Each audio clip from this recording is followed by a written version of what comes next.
Hey, what is up, guys? And welcome back to another Magic the Gathering online challenge. We're back with Karn Eldrazi Ramp on the play for game one. I think I'm mulligan this hand.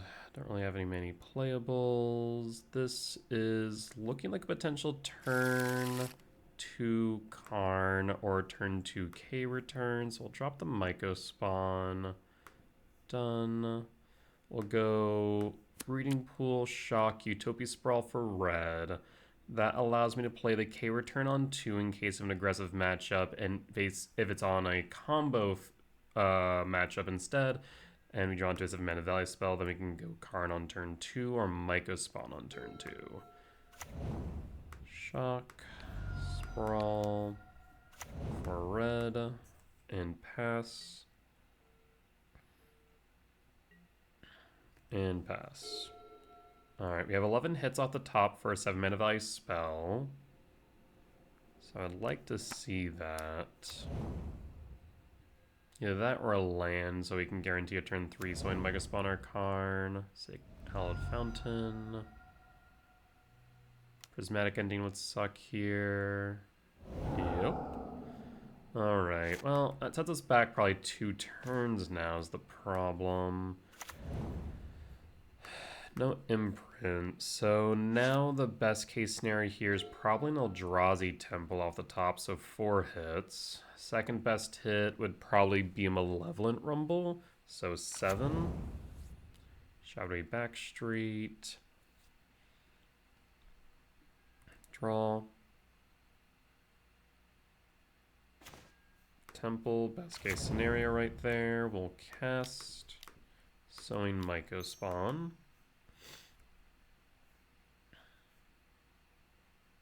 I'll go with an Eldrazi Temple and pass. This allows us to cast both Karn and Sowing Myco Spawn. Sowing Myco Spawn kicked. We want to set them back a turn.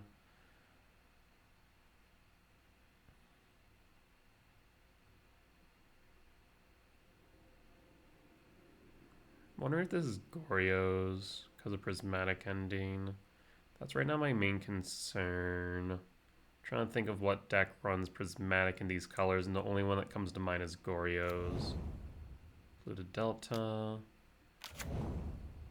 Whoa, hold up. Jace?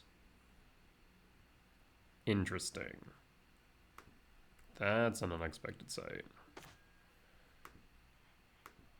Alright, well, let's start here and attack a Sowing Myco Spawn.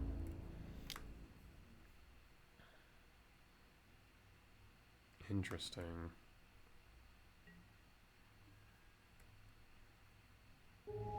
Down to 14. Let's see, we have access to 6 mana right now. We have no way of casting Emrakul. I think I'm going to have a Jukabog just to set them back. So let's go with a blue source, so that way they don't have access to double blue. And then yeah, I think with Jukabog to set them back so they're less likely to flip that Chase. Because that's still 7 Eldrazi mana. Like keeping that Chase unflipped is probably right.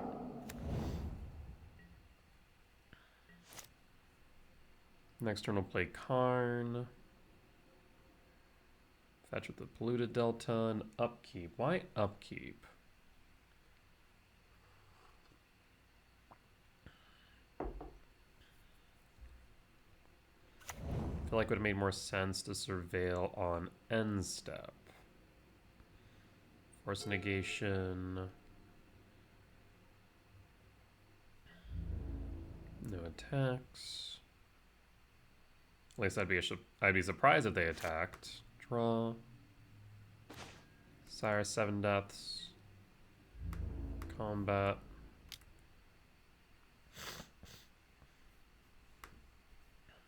May cast target instant resource card from your graveyard this turn. Interesting. Cast Sire 7 deaths, and I think this should close it out. And pass.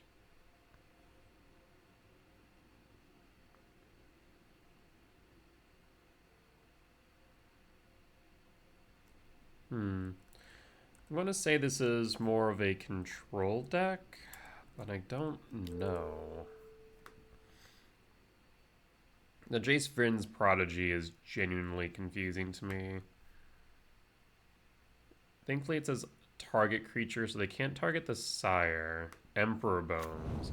Ooh, so maybe it is Goryo's, question mark?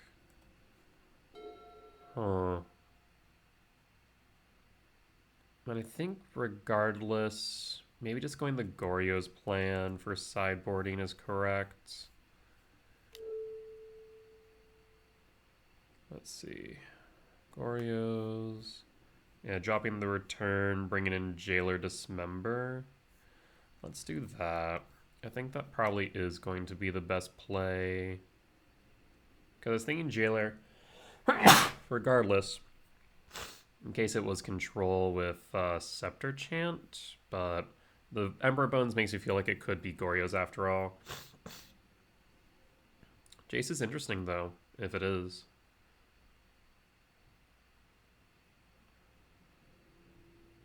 Even if it was, the Sire 7 Deaths should pretty much lock it up since they can't actually target it thanks to Ward 7.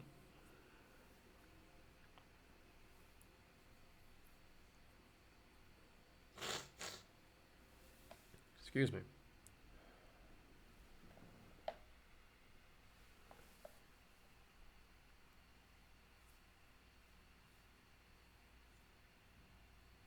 I'm trying to think. Short of a sweeper, I just don't think they have any real recourse.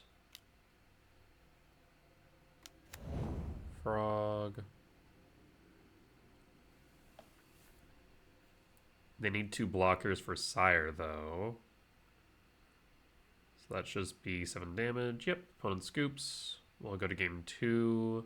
So yeah, between Emperor Bones, Frog, and the color split, it looks like it is Goryo's. So we'll cut the K return. Bring in Dismember. And bring in Jailer. Cut a Ghost Quarter. And run it back. Alright.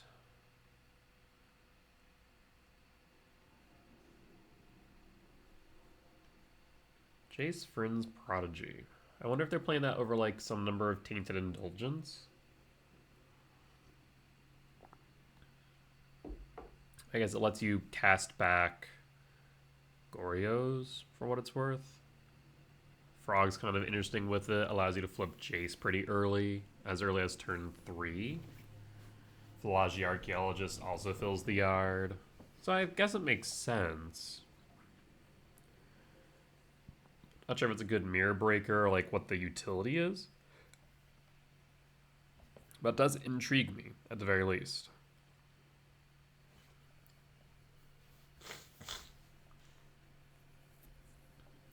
I say it all the time, but I swear I must be allergic to something in my stream room.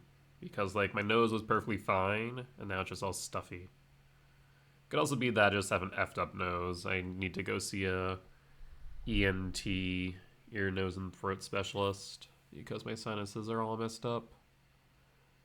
Some days I'll sound perfectly fine, and other days not so much. I think I have like, based on like a CT scan, like a bone spur on my nose. I have like nasal valve collapse on my right side.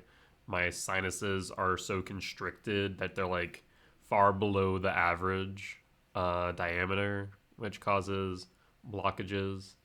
It's a whole fun thing that I might need surgery for. On the draw for game 2, I'm gonna mulligan this hand. Could risk it, but I'm not. I can keep this hand. So we go Gemstone Cavern, Stomping Grounds, Sprawl Rumble. And right now we don't have anything for command is my only concern. We could drop the district though, as we're going to be able to draw with Null Drifter. So I think we'd drop district,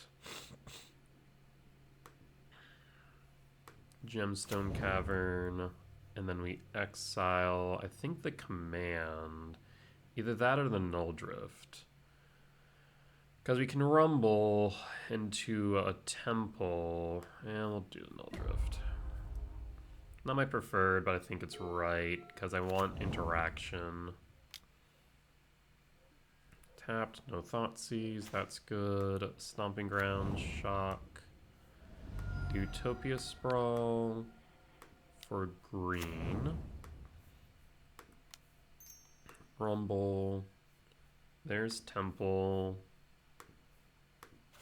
And pass. So best thing we could draw into now is the Soin Mycospawn. So we could kick it on turn 2. Wild Fountain. Shock. Down to 18. We could also just play Karn here. Trinisphere actually does not do too much. So I think we just play Karn. Writhing Chrysalis also a good option.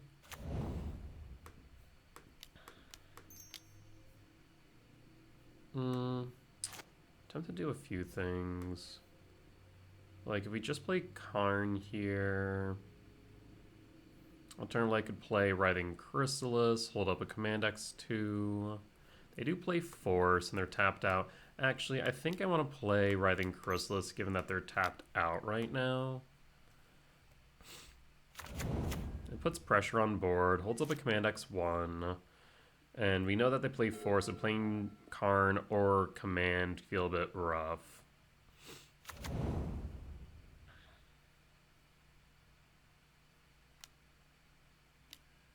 There's a Jace. We'll pass. Soin Mycospawn. Let's go to combat. Attack. No blocks. I should be smart about this and trigger 1. Always yield. Trigger 2. Kick a Soin Mycospawn. I'll take out the second blue source. Doesn't matter if we grab Temple or something else. I guess Temple, the one benefit is we can K Command X0. But I think I'll go Commercial District. Actually, yeah, with Damning Sphere, Temple might be correct in retrospect.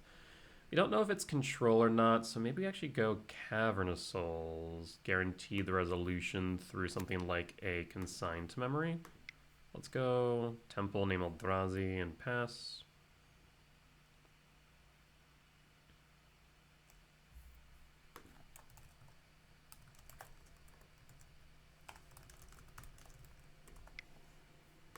Opponent just goes, honestly, can't wait till Mycospawn gets banned. And I just said, you'll be waiting a long time. It's unlikely to get banned in Modern. Short of them printing Wasteland.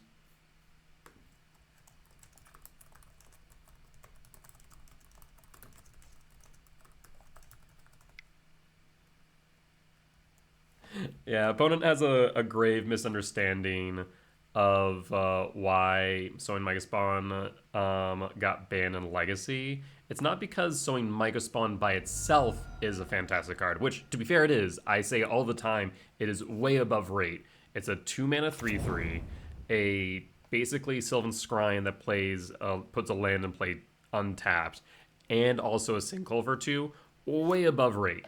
However, but the reason why it got banned in Legacy was not simply because it is above rate. If it was, then it should have been banned a long time ago. The reason why it was banned was because of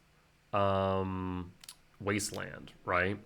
So, yeah, that is why it got banned, not because of just Sowing Mycospawn by itself. So they do get Goryos. So I was right about Goryos. Maybe I should have played Karn after all. Turtle, what are you doing?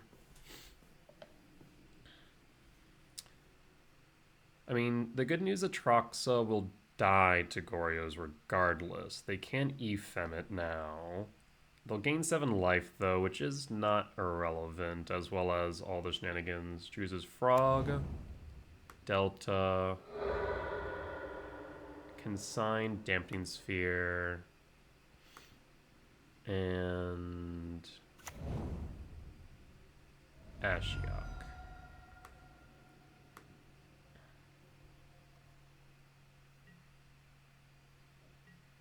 Yeah, they can't consign it because they currently are taxing themselves.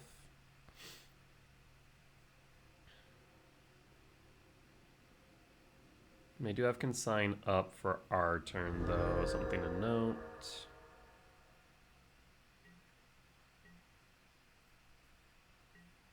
There's the Goryo's trigger. Sorry, friend, you're not going to be able to do that. Your damaging sphere is hurting yourself.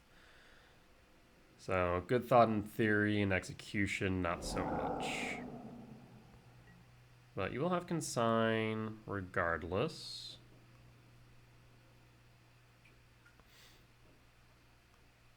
They may have polluted Delta. They did, so they already played the polluted Delta. Clearly they held up the consign.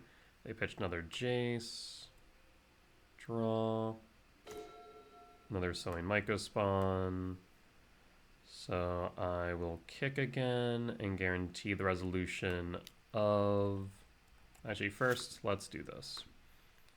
I will 1, 2, 3, 4, 5, 6. Actually, yeah, I should kick it now.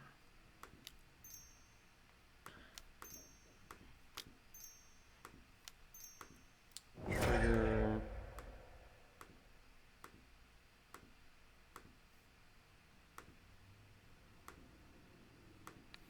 We'll get rid of the Watery Grave. So do you stop the exile or the land search? If you... I guess Bojuka Bog's in Yard. Damn. When did that happen? Rumble? Yeah, I guess so. Consign. I'll go with a commercial district then. Yeah, that's my bad for not realizing that sooner. Cyrus 7 thus. 1, 2, 3, 4, 5, 6. It's not playable now, but it should be after next turn. So worst case scenario is they have another Goryos, I suppose. I guess they can also flip the Jace and then recast Goryos. Comes in with 5 loyalty. Yeah, they've made a mistake here. I was thinking that we had access to the Bojuka Bog. That's my fault for not paying attention.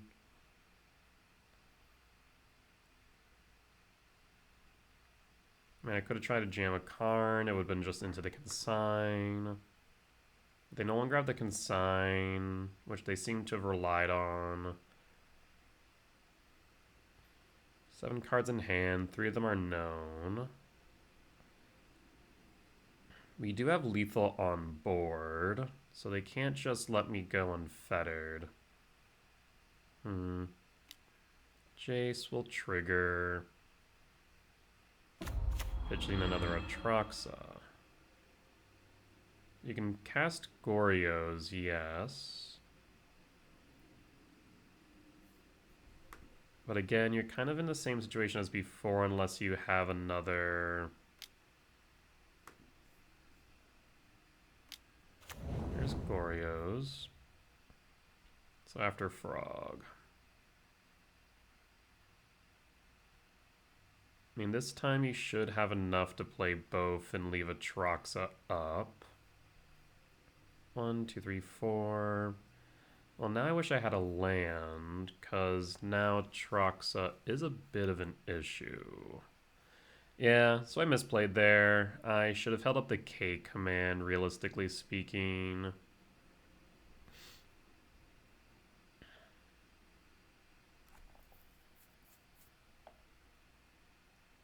So they choose... Jesus Christ. Ethem Island Solitude.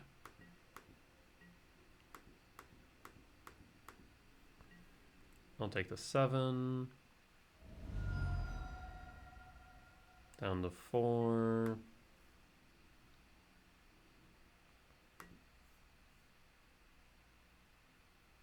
And I'll be able to Ethem. Yes. And then after the Solitude, So yeah, this misplay will probably cost me the game.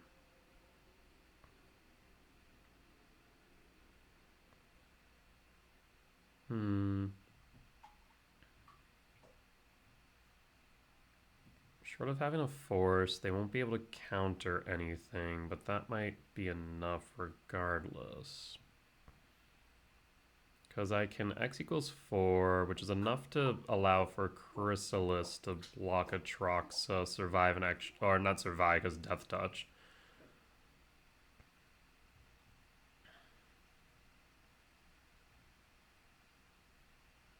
Let's see, what do you grab? Ephem, Marshflats, Ulamog. Ephem, Marshflats, Ulamog.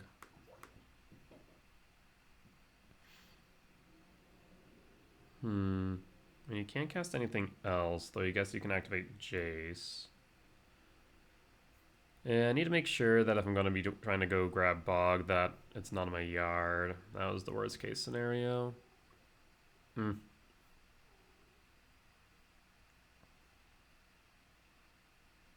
guess to be fair, Atraxa wasn't in yard yet. So even Bog then wasn't a great play. Maybe we should have just held up the Kozilek's command. Now I could try and bait him into something, but it only relies on them not having a force is the problem. What do you pitch? Not to mention they have Solitude. Pitches Ulamog and Frog. Ulamog. So yeah. Ulamog, Frog, Flats. Holding back a Solitude. There's the Sire. The Damning Sphere is holding it back though. 1, 2, 3, 4, 5, 6. And I should have pitched the Sire to yard. Because, yeah, if they simply just...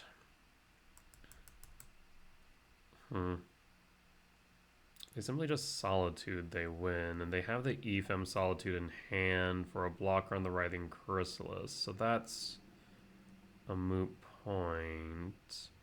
So they should just win here, if I'm not mistaken. I have nothing in the sideboard that'll make this work, so... Yep, the major misplay here was going for the Myco Spawn and kicking something and not holding up the command instead. That would have been the right move. We would have been able to have an X equals, what, 3, 4 K command? And that would have made a whole lot more sense by comparison. Let's see if they see the line of the Solitude. If they do, then they win. I guess, though, we can actually give ourselves a turn by K command and make spawns. Yeah. Okay, we're not dead yet, actually. If they Solitude pitch Ephem, target Chrysalis, we go up to 9. The thing is that Jace will minus for Goryos and target Ulamog, so we're going to have to hold up the K command to exile stuff in yard. Otherwise, we'll die to that. There's a Solitude pitching in a Troxa, keeping the Ephem.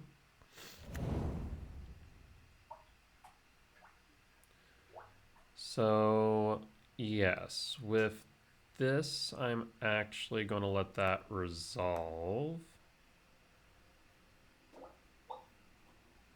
I'm trying to think here. Okay, so now they can't force, right? Let's ramp and exile cards in yard. 1, 2, 3. I have X equals 1, 2, 3, 4. So I can go 4. Let me actually look at this for a second. So I can go 1, 2, 3, 4. Okay. Done.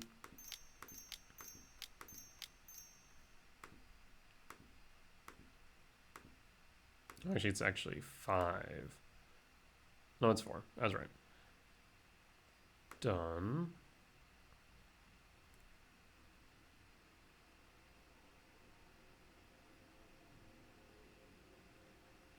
Now, I can't cast anything after because we've already played a spell for turn. So, in that case, we'll eat the 5, but we're not dead now, which is the biggest point.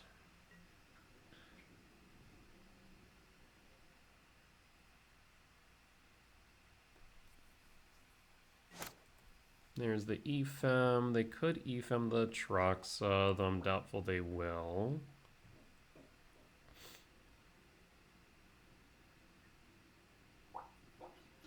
I guess it is an option. No Ephem.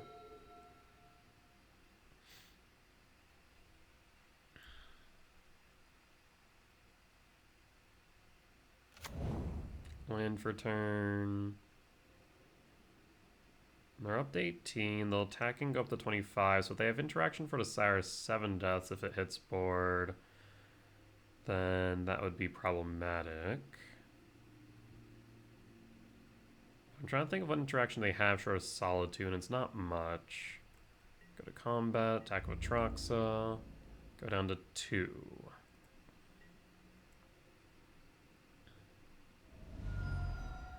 If they had played the Solitude on their turn, they would have had more interaction. 2. There's Ashiok. Ashiok will resolve. Target me or target self? Target me.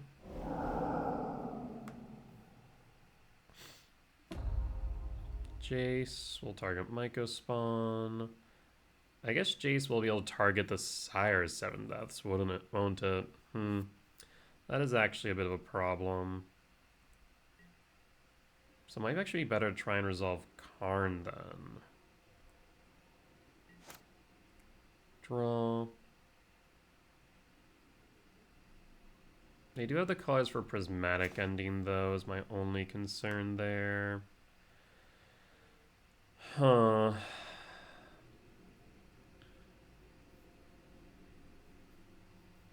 Yeah, so we could resolve the Sire 7 deaths, no problem.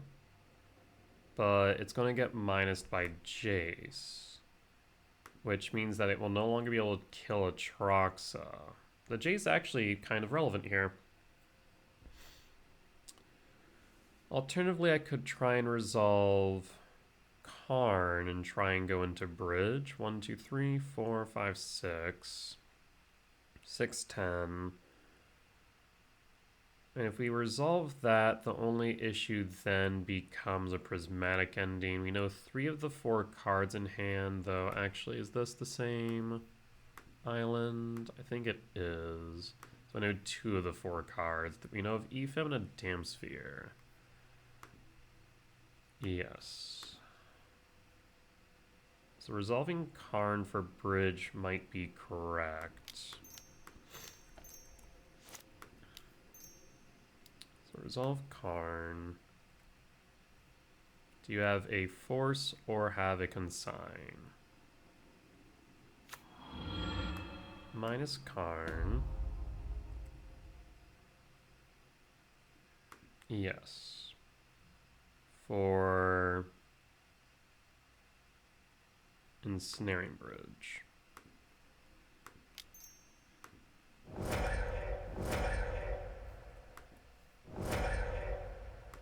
And then hold up a Command X1 if needed.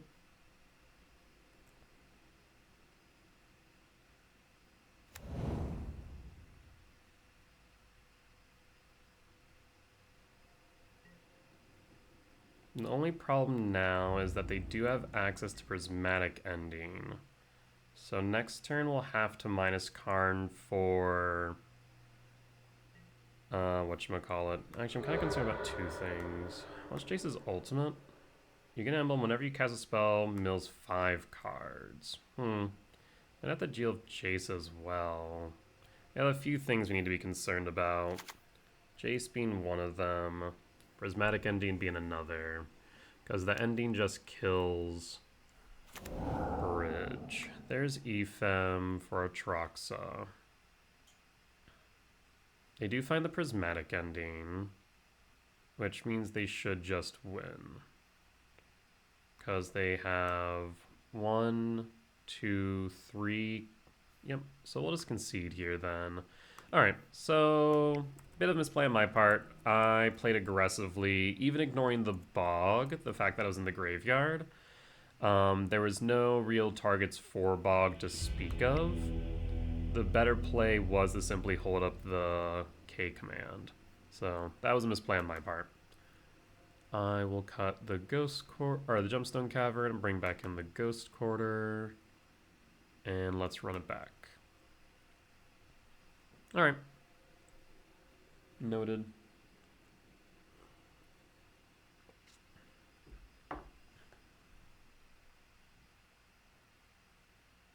Opponent obviously has Dampening Sphere, Consigned to Memory, Prismatic Ending we already knew about.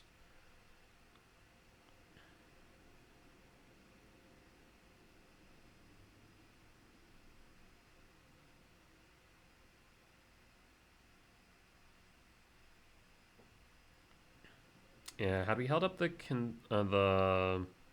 whatchamacallit, Kozilek's command, even if they had been able to fire off the EFEM, they wouldn't have been able to then flicker it, right? No, I guess they still would have had 2 left over because we wouldn't have kicked a land. So it's still possible that they may have had it.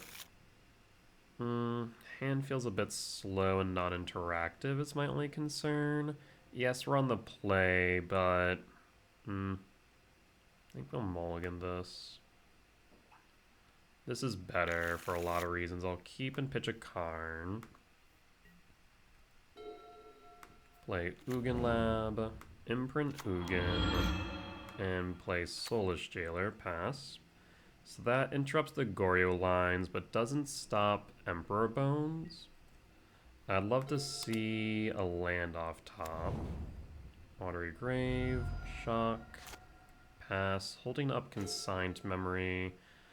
I'll play Cavernous Souls, name Eldrazi, and attempt to resolve another Soulless Jailer.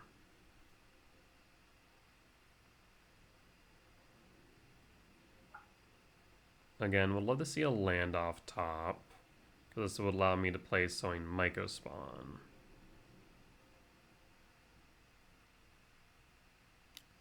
There's Consign. Very happy to see a Consign be eaten by a Jailer. And pass.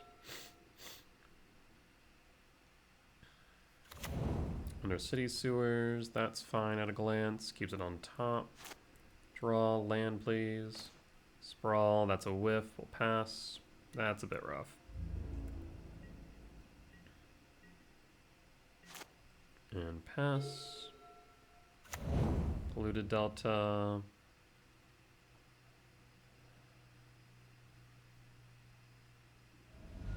Fetch of Polluted Delta.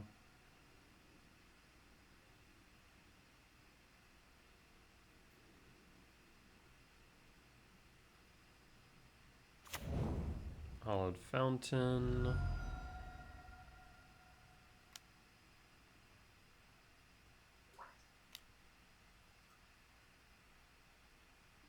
Prismatic Ending gets rid of Soulless Jailer. So yes, would really like a land here. Oh my word.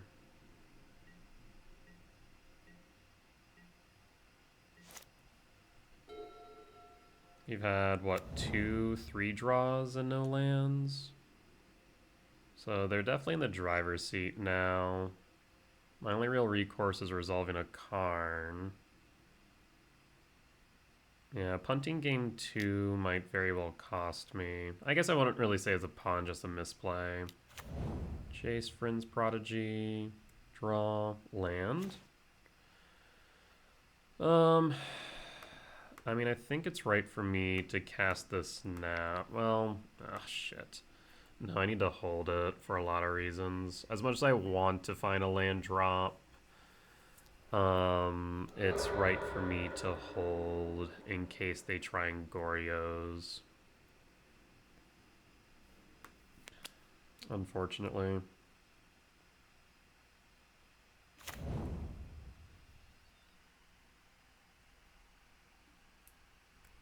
There's Giltspire. They still had the ability to consign or force, so best for me to wait.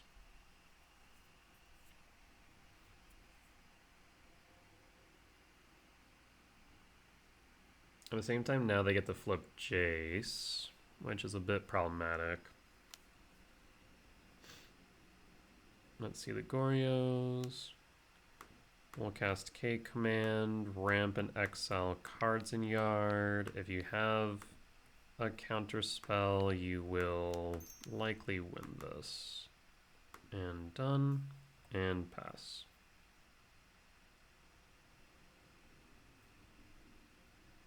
Paying cost for a consign would be my guess. Yep, which means Goryo's resolves. They have one white source for Ephem. They'll be able to haste. Not to mention draw 7 up to 10. Flip Jace, which allows them to recast Consign. They cast this turn. Yes, that's smart. So now you can minus Jace on Consign to counter the Ephem trigger. Interesting. Okay, so Jace starts to make a bit more sense now. That is interesting. So up to 14, down to 13. If they didn't draw into an Ephem, they can minus the Jace for the Consign. Yeah.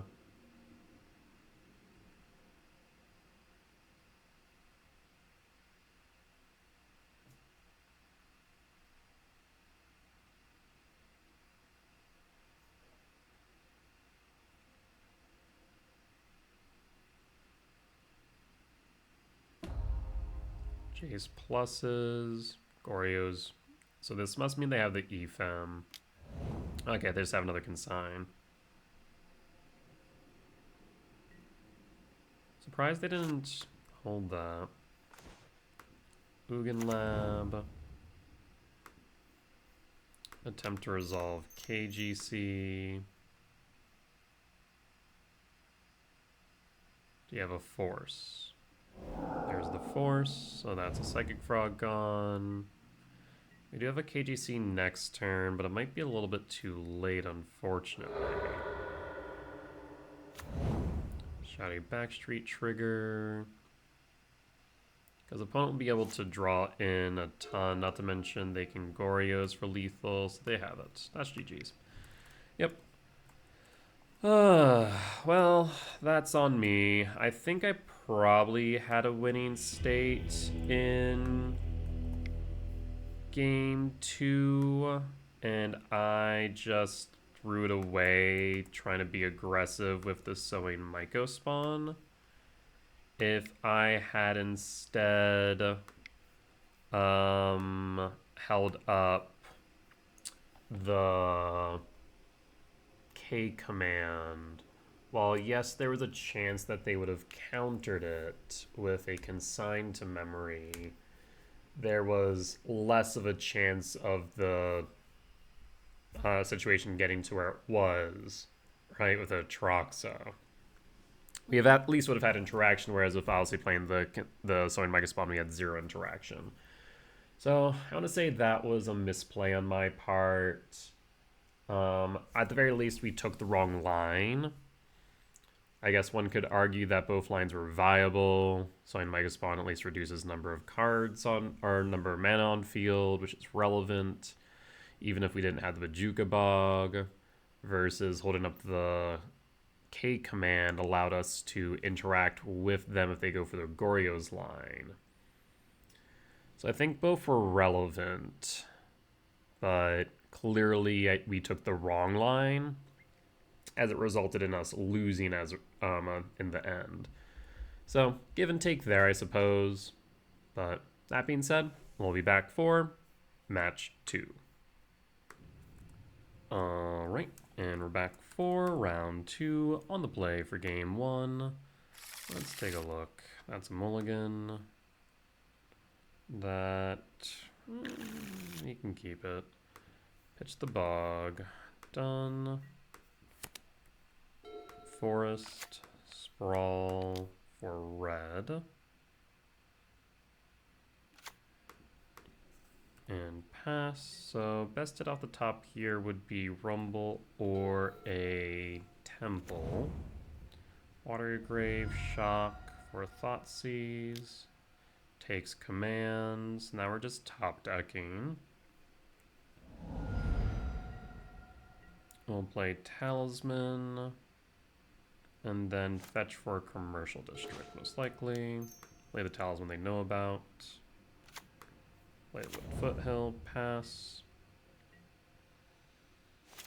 I'll hold out the ability to respond on the off chance they have a Harbinger main.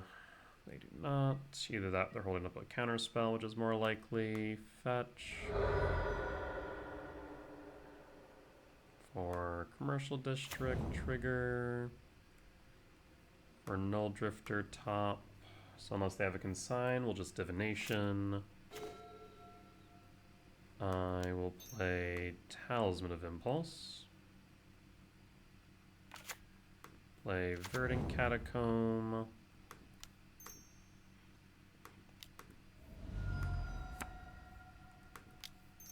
And Divination. Writhing Chrysalis is nice. We'll take it. I mean, it's a possible turn 4 7-mana value spell, so I'm not upset by this. Again, we'll hold up the ability to respond in case of a main deck Harbinger. That's a frog. Put a pause on end step. Unless they play Consign main, Writhing Chrysalis will resolve. The only question then becomes whether or not they have, let's say, a Fatal Push, which they do have main. Oh, I will play Writhing Chrysalis.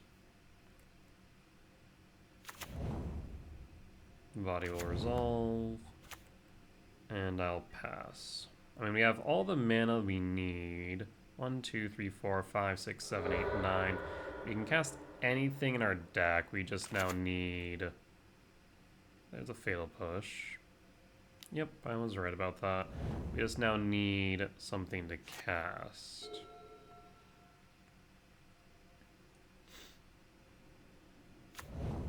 If they don't float the frog, I'll Snap Block.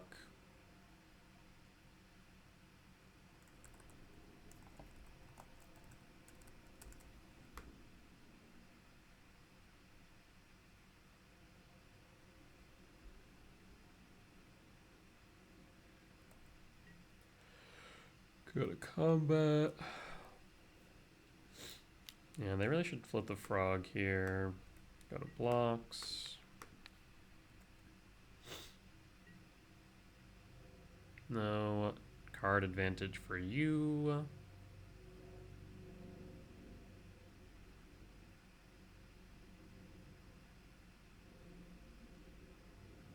Yeah, I think just maybe exiling the lands would have been right there. Because then he still would have been able to cast a Murktide. That's what they're thinking of.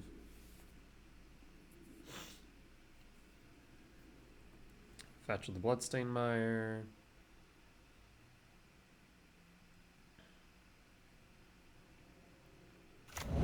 For an Undercity Sewers. Put the Bloodstained Mire into the yard. Another Frog or a Harbinger. Could be an Oculus, I suppose. One's passing. Or not. Oh, because they were not in main phase. It is an Oculus, so this is Oculus, not Murktide. Okay. Well, that does complicate things, I will admit. Trigger the Oculus. Spell Snare into yard. Ugin. 1, 2, 3, 4, 5, 6, 7. Let's force check.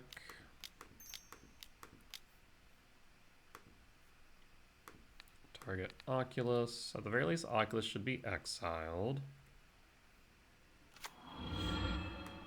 Oh, plus with Ugin, Cake Man. We know that they don't actually have a force, so I can be a bit cheeky here. Done. Ugin, exile Frog.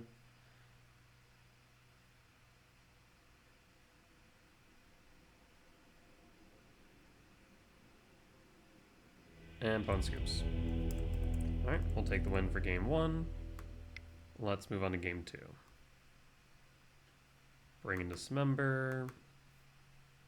Cut the Ghost Quarter. And what do I have in my sideboard guide right now? Murktide, we cut an Emrakul. Yes, that makes sense since they bring in Nihil Spellbomb.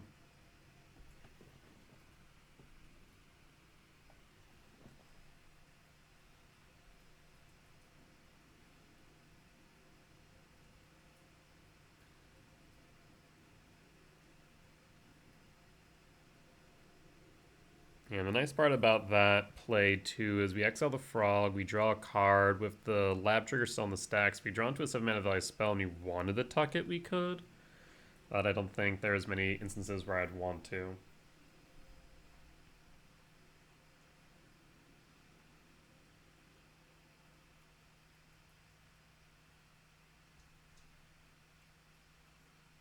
Oh, good. Meep woke up and is eating. I need to give her meds. She needs her insulin and chemo drugs today.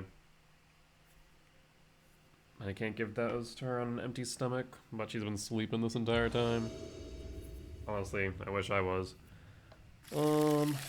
We could keep this theoretically. It's not my preferred, but we can.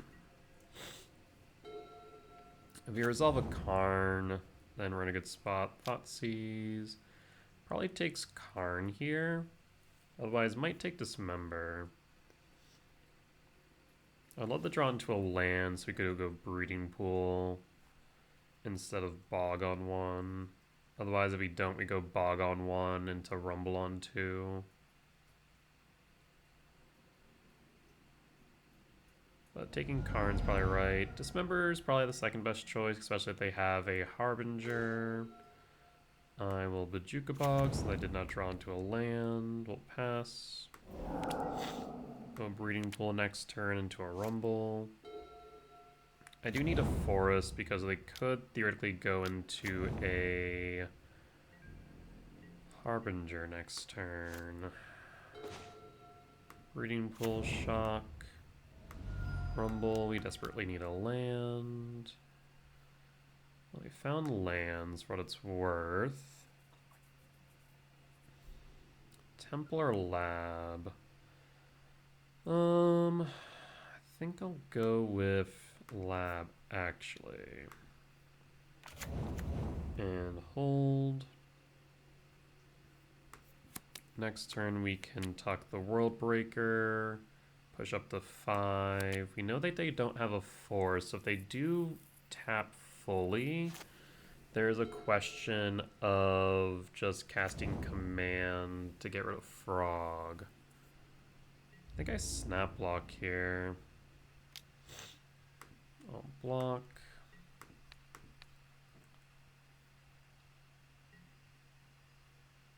The only thing that would really hurt here would be a Harbinger. If they go for a Swamp, then they have it. Yep, so that's a Harbinger. Me.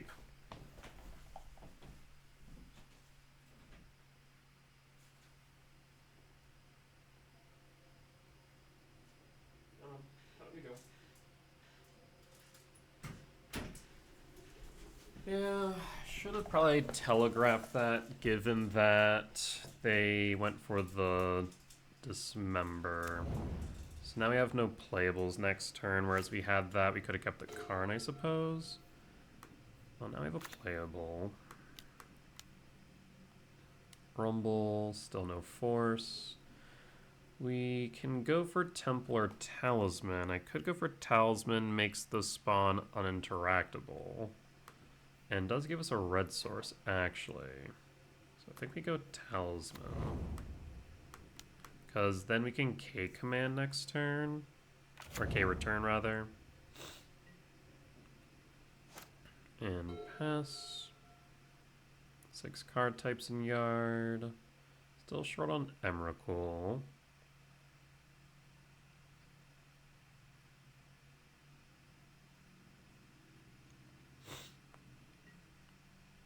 Go to combat, hit me for 3 down to 15.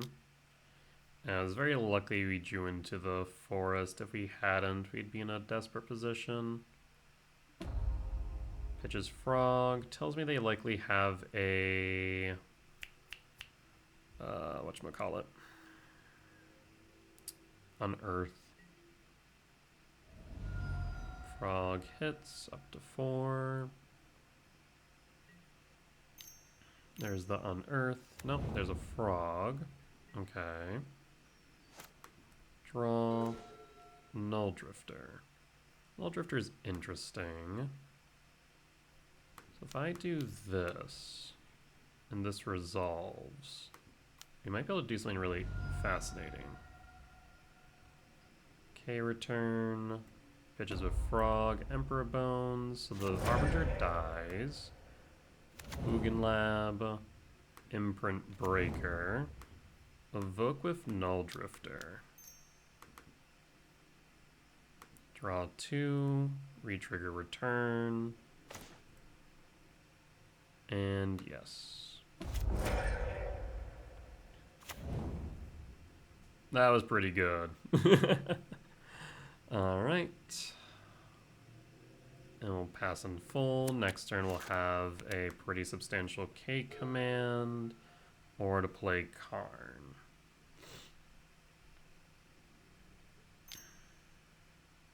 Do they have the Unearth? The question is, do you unearth Oculus, or do you unearth the Harbinger here?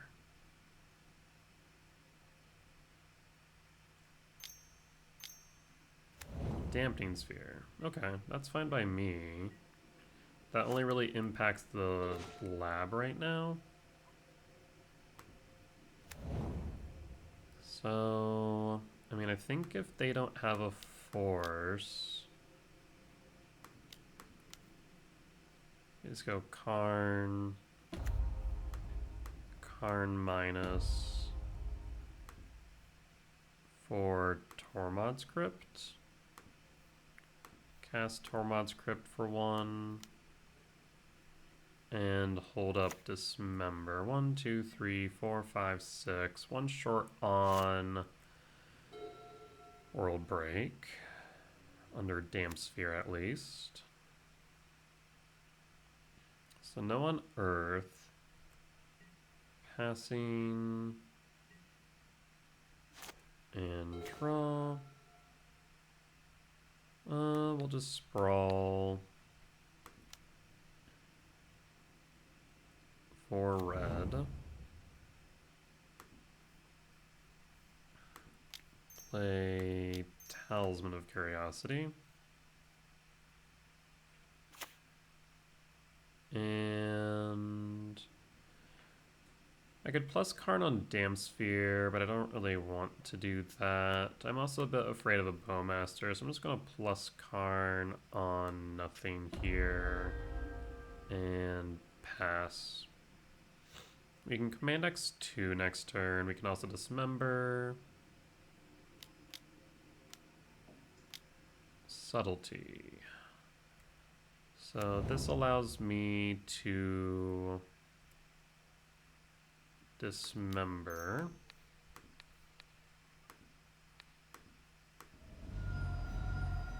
And 1, 2.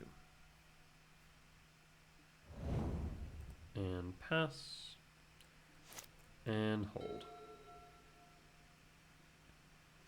Yeah, with Dismember in hand, we probably should hold the Bog back in retrospect.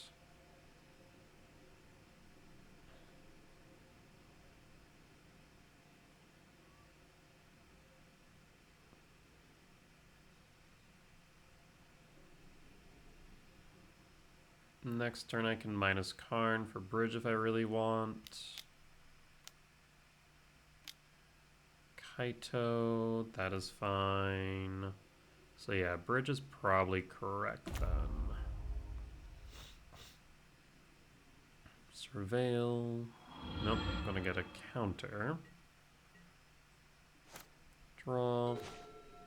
Sowing might go spawn. 1, 2, 3, 4, 5, 6, 7, 8. And I could play Myco Spawn, but I think we just minus Karn here. And short of a sink in the Stupor, they don't really have a good way to play around bridge, do they? Oh, did I tap too many? I did. 1, 2, 3, 4, 5. I think I'll just scry draw then. Yeah, the Tormod's Crypt, so not too worried. X2. Bottom. Top. And pass. So yeah, like I said, Sink and Stupor is the only real recourse to bridge. They can't attack with Kaido, but they can surveil.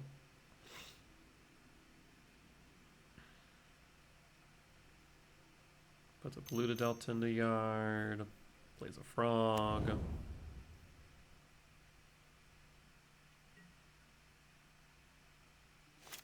And draw. K return. Let's see. How do I want to proceed with this then? I mean, I could K return, threaten the frog.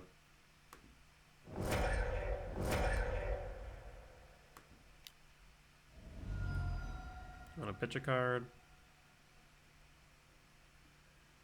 You do. That's a Harbinger out. Oh, scry draw, exile.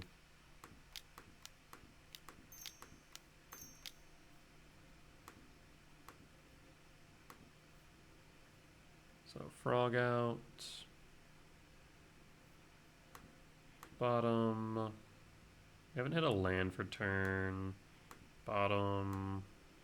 Top. And top. Frog out. Return resolves. Stomping ground. Tapped. And pass. Oh, actually. I missed our Karn.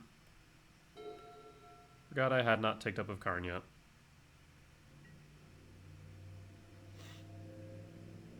Kaido surveils.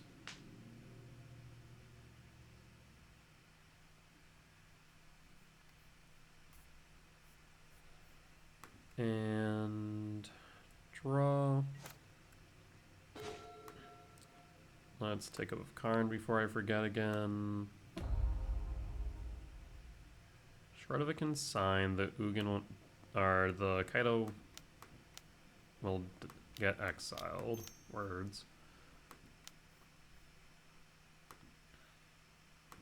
Target Kaido. Consign or counterspell. Counterspell's fine. Kaido's off board. At least they don't have any more filtering.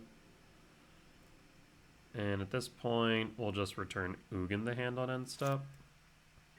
Not Ugin, sorry, World Breaker to end step. Undercity Sewers. Return World Breaker to hand.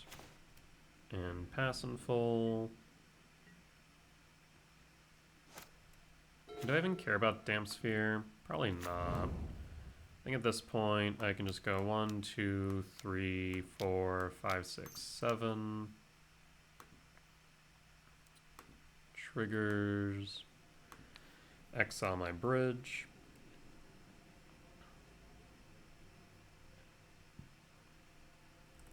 And Bone Scoops. Okay. Solid win against Oculus. We will take it. With that said, we'll be back for round 3. Alright, and we're back for round 3 on the play for game 1.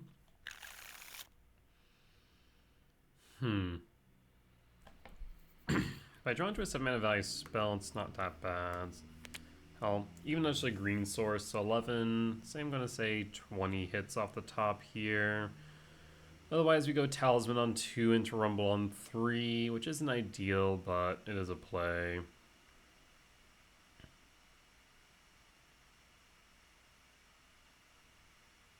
Also, that opponent has stepped away from keyboard. Also, Excel, can you cooperate, please? Thank you. There we go. Alright, play Ghost Quarter on 1. Maybe.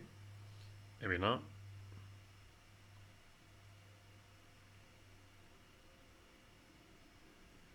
Ghost Quarter, pass. Hold on the off chance it's relevant, but doubtful that it would be. Unless it's Titan. Of course, I've jinxed myself by saying that out loud, so it will be Titan, but still. Bloodstainmire. Fetch. Steam Vent, Shock. I'm going to be guessing Prowess. Soul Scar Mage would suggest that. We'll pass in full, draw. Misty Rainforest. Fetch. For a forest or a stomping grounds, I think I want to preserve my life if possible. Forest. Rumble. Let's grab Ugin. And pass. And hold. Just on the off chance we need to sacrifice the spawn. But otherwise, we'll just block with it. Preordain resolves. It could be Landlight.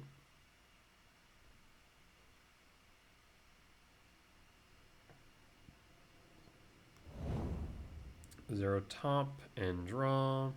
Bobble, trigger. And yeah, I think we just block. Block. Draw. Bob will target me. K return. Imprint Ugin. Cast Talisman. Short of them casting a mutagenic growth, this should sweep. Pass. And pass. Bloodstainmire, they did find the second land. Sacred Foundry Shock, looks like this is a Jeskai version. Prismatic Ending, that is fine. Draw. Temple. Play Talisman, and hold. So we have a Command X3, which means I can play Ugin next turn. It's supposed to be resolves.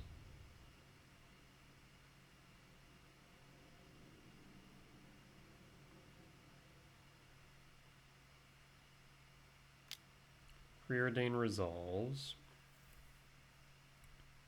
They shouldn't have any consigns main, so I think we're clear to cast this on their turn, even while they have blue mana up.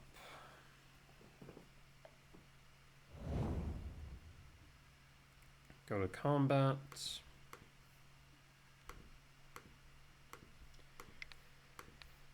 Cast command for X equals 3.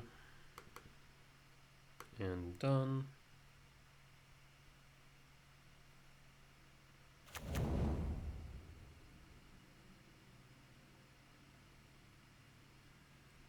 And pass.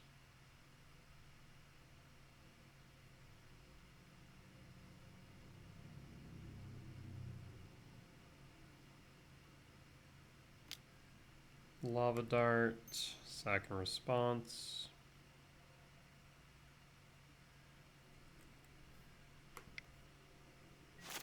And draw.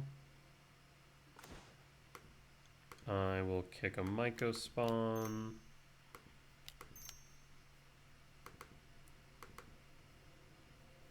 Let's get rid of your white source so you don't have access to prismatic ending. And opponent scoops it up. Prowess, win for game 1. Alright, well, we definitely used a bit of what we've started to learn from Prowess, which is play at sorcery speed. Bring in Dismember, bring in Trinisphere, bring in... no, that's Soulless Jailer. Bring in Chalice and EE, cut KGC in full, cut a Ghost Quarter, Bajuka Bog. And what was the last card on my list? Let's see. Prowess. An Ugin? Yeah. Probably an Ugin. Maybe. I'm not sure about Ugin. Thinking maybe Emrakul. Either Ugin or Emrakul. Actually, Worldbreaker would be a good option too, I suppose. Though I guess then again, a reach blocker is good. I will go with an Ugin. Yeah. Got Emrakul. Yes. So this is what I'm going for. Let's run it back.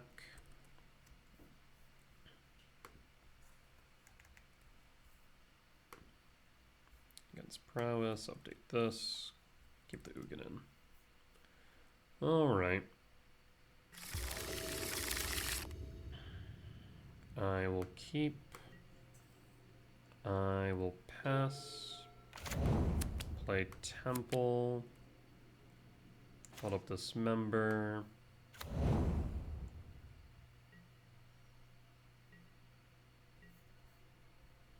So we can play Chalice on 1 on 2. Unmarine Falls resolves. Lava Dart into yard. Of course, the prismatic ending will have a way to deal with Chalice. Steel Cutter resolves. Bauble resolves. Trigger Steel Cut.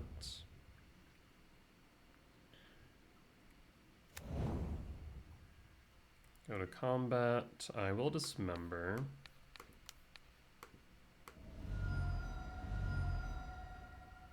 Short of them having double mutagenic growth or using Lava Dart. There's no way for that to resolve.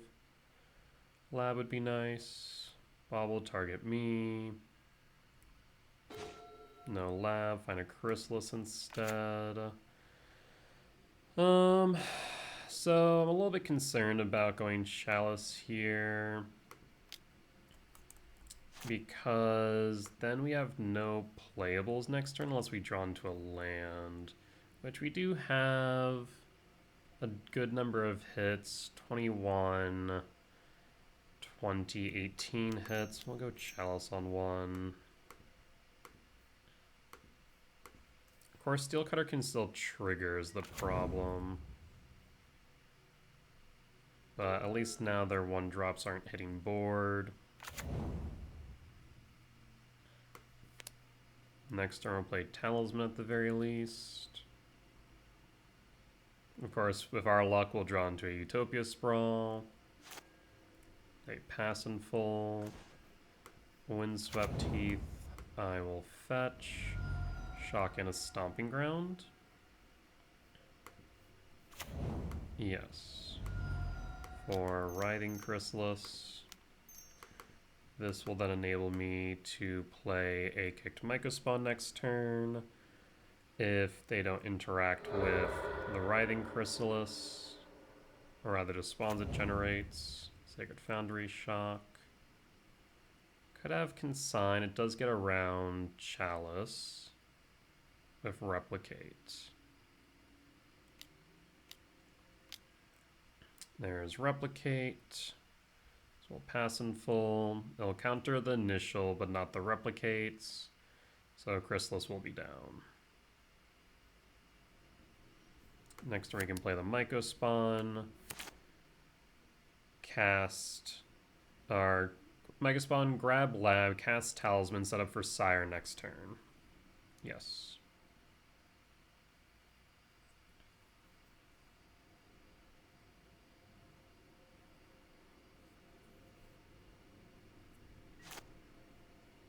And pass.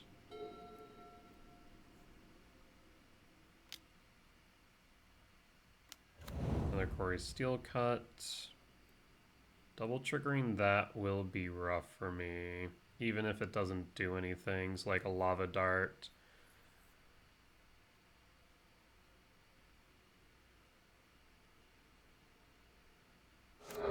Yep, Lava Dart will be countered. That's still going to be 4 damage to 9.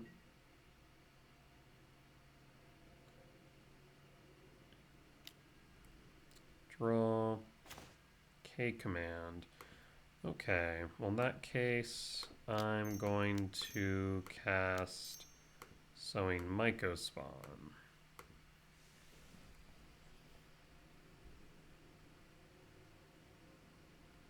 Either get the body or the trigger. If we get the trigger, then we can still cast the command to exile a monk token. So I think in that case we go with Temple. They still have a blue up, so actually, hold up. End step, they can't actually counter this. So let's scry draw exile, because they need to replicate the consign, which is something they can't do right now. So let's do this now.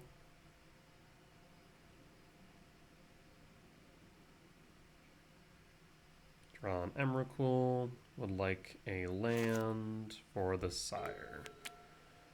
4, 8, 10, shy 3 on Emrakul. We at least have a blocker though.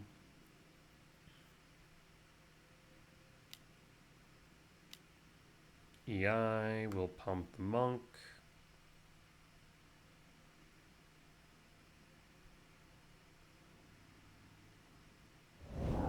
Sacred Foundry plays that. Shock, so they'll probably re-trigger the Quarry Steel Cut. Lightning Bolt will be countered, but Quarry Steel Cut will trigger. So we're likely to take, what, 5 here? 4? 4.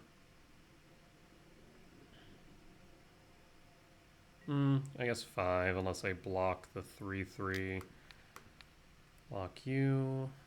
Take 5 down to 4. I need a land, please. Thank you. No, not Old Drifter.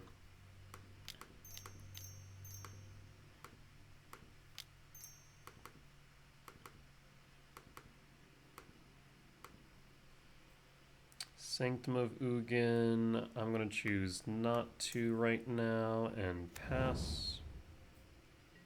And pass.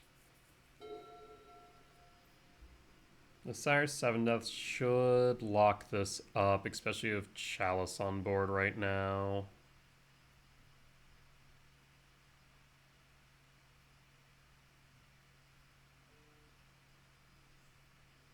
Trying to think of a situation where they'd be able to get out of this.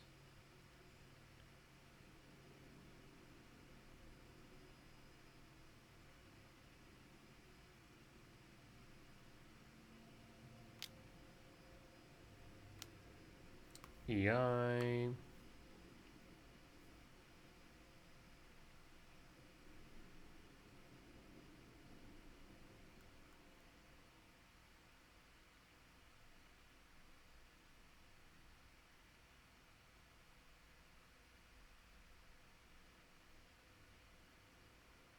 Either a really difficult choice or a choice that doesn't matter.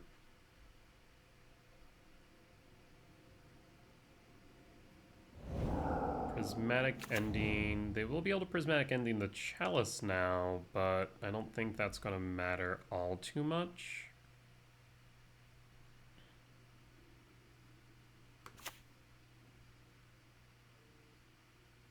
I think it's a bit late given the situation. Prismatic Ending, triggers. So we do need to now worry about a mutagenic growth. Theoretically, I guess what, 4 mutagenic growths? I forget how many they play though.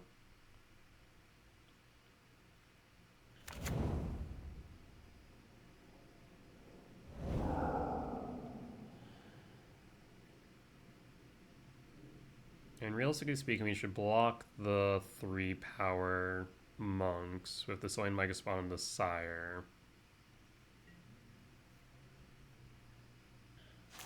No attacks though. Interesting. In that case, go to combat with Sire's 7 deaths. It's possibly just trying to go wide enough. So in that case, let's make that a bit more difficult by casting World Breaker and exiling a Kori Steelcut.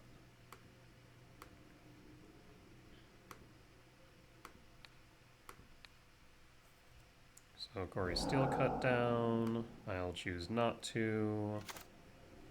And pass. They can no longer interact with the Sire because their life total is below 8. Which means that I think we should be good. I think the Chalice of the Void gave us enough stabilization.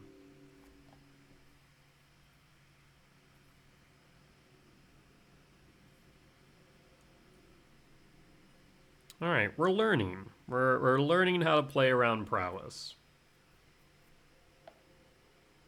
It was much easier to play around Prowess when I was playing Tron because you could just go, okay, turn 1, Chalice on 1, and you'd be playing like 3 Chalice main, right? And I think bringing in Chalice, EE, Trinisphere, etc., I think should be enough.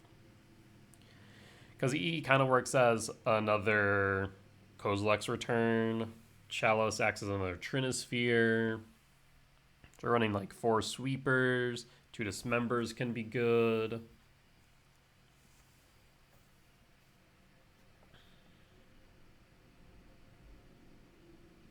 Opponent's playing something, but what? DRC. You could make DRC hasty.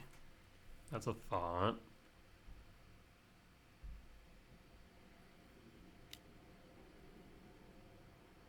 Prismatic Ending. Triggering the Kori Steelcut.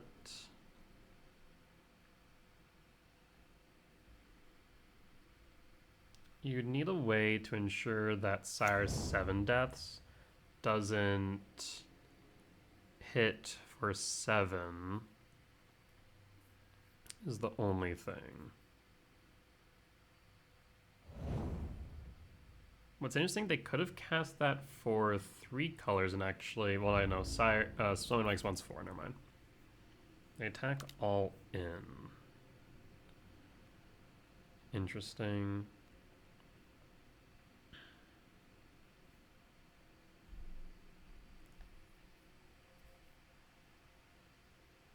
I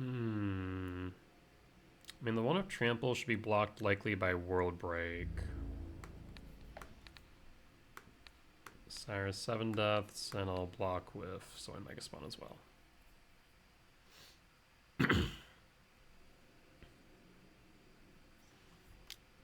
Bolt the one that Sire is attacking, or blocking rather. Yeah, that's what I was worried about.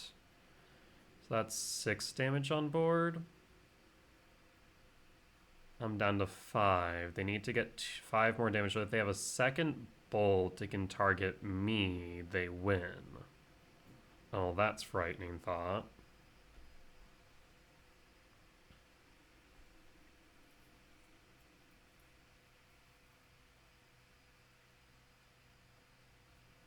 So yeah, if they have a bolt, they win.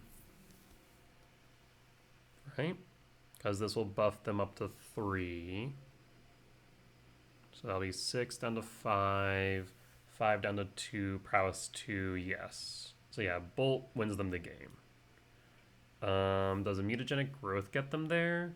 No, right? Because that's only 5 or 4 that they're adding. So mutagenic growth doesn't get them there. But does a lava dart? 1, 2. Lava dart does get them there as well. So lava dart, bolt, or multiple mutagenic growths get them there. Yikes. That's the thing about Prowess, they can just kind of win out of nowhere.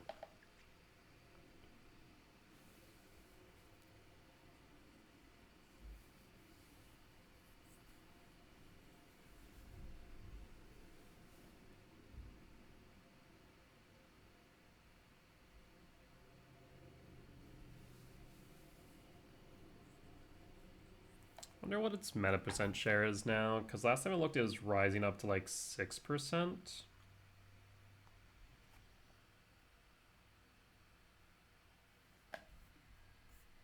They put a prismatic ending? No, they're just putting things on a stack still. Let's take a look for Modern. Last 7 days. Prowess has now risen to 8.7%. Wild. Paying cost for Lava Dart. And Lava Dart does get them there because then they can flash it back. Oh, you got to be joking me, right? Because Dart, that's 2. Yeah, they have it. Son of a freaking.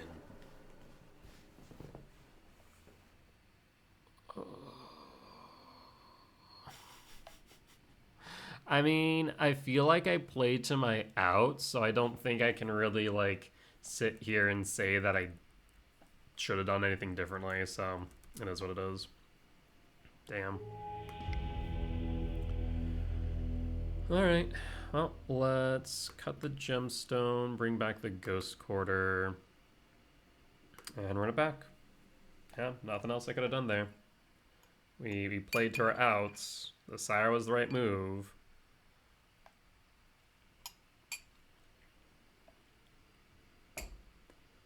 Only thing that we would have been able to survive through that was removal. Alright, well, on the play for game 3, I will keep.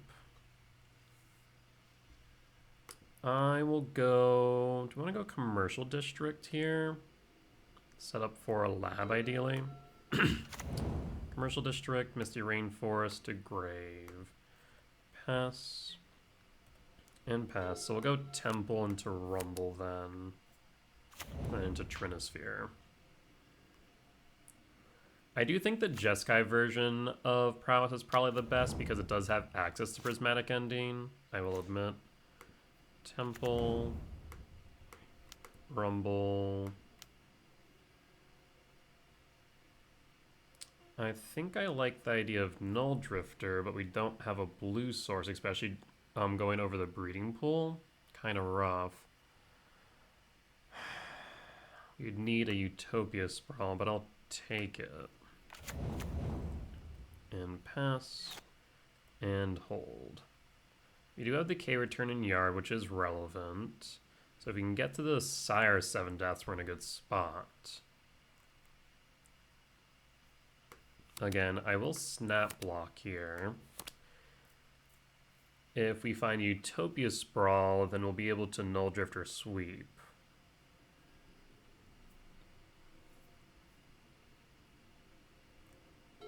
Go to main.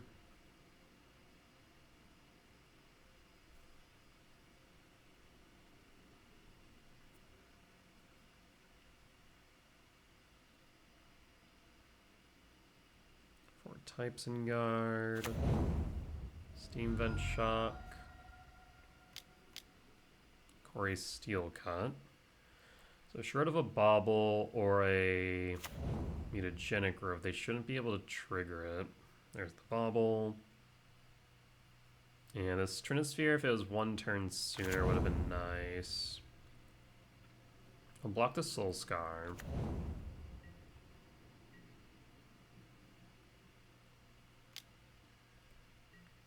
block and pass. And draw. All will target me. I'd love to see of Utopia Sprawl. Lab, you're a bit late to the party, friend. That does bump us up to 5, though, which is nice. So I'll lab, imprint Null Drifter, cast Trinisphere, and pass.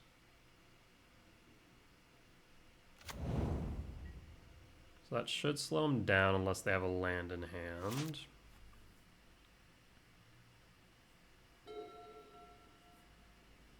Well, it'll take some beats. They have a land in hand. They have a Prismatic Vista. Or not Prismatic Vista, Prismatic Ending. Sacred Foundry would suggest they might... Shit. Swift Spear. Attack for 4. I desperately need to cast the Sire. We'll pass 1, 2, 3, 4, 5, 6. So next turn, we'll cast Sire. The following turn into Sire.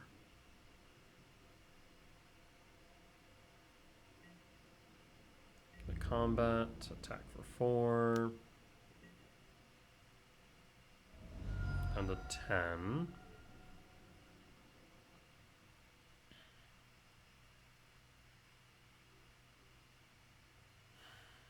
Okay, even if they have a consign now, unless they have another land, they won't be able to counter both the Sire and the K return. If they have a 4th land, we're in trouble. Soul Scar Mage is fine, that sets us up for the sweeper. So we will play Forest and Sire 7 Deaths. I'll trigger and sweep. This should... I said this last time, this should lock up the game, and obviously that didn't work out. But this should be a bit different, I think. Opponent scoops it up, we got there. Whew. Yeah, Prowess, Prowess might be the new issue. The Corey Steelcutter, nutty card, I'll tell you what. With that being said, we'll be back for round 4. Alright, and we're back for round 4 on the play for game 1. I will keep. Would love to see a Soul End off the top, have 8 hits. Otherwise, I'll take a Rumble. So we should have 12 hits. Talisman would be okay. 16. Yeah, I think that's pretty much it as far as the hits off the top here.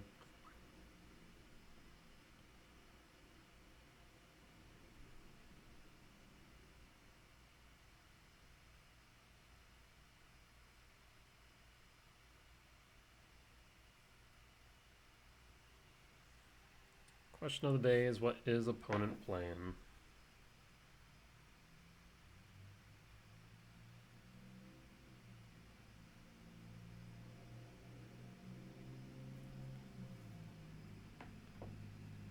Next question is whether or not opponent is here. Oh, there they are. Alright. Fetch. Utopia Sprawl for red. Forest. For red. And pass. And pass. Oh no. I'm in danger.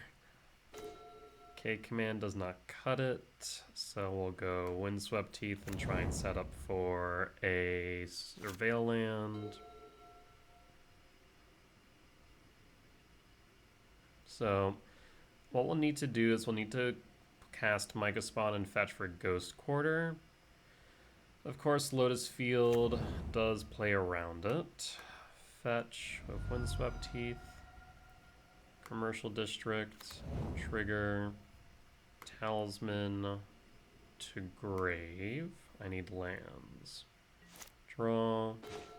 Ugin, not a land.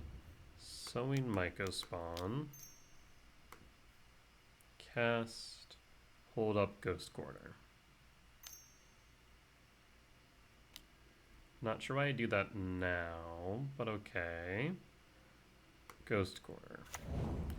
So again, if they have a Lotus Field, I lose.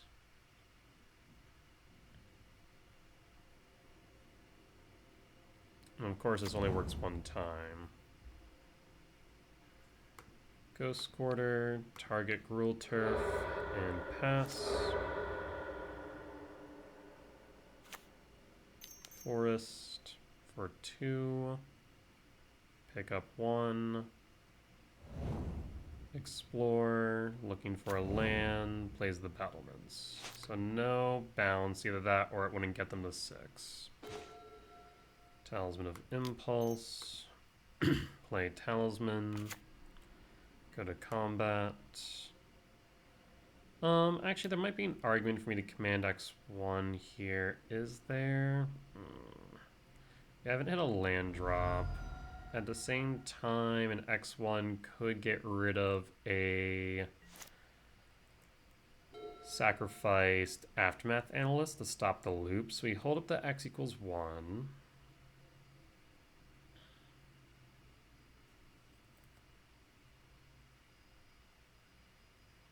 Yeah, they try an Aftermath Analyst, then we might be able to. I don't think Ugin does enough here. Sire not really either is the problem. I think at this point I need a Karn.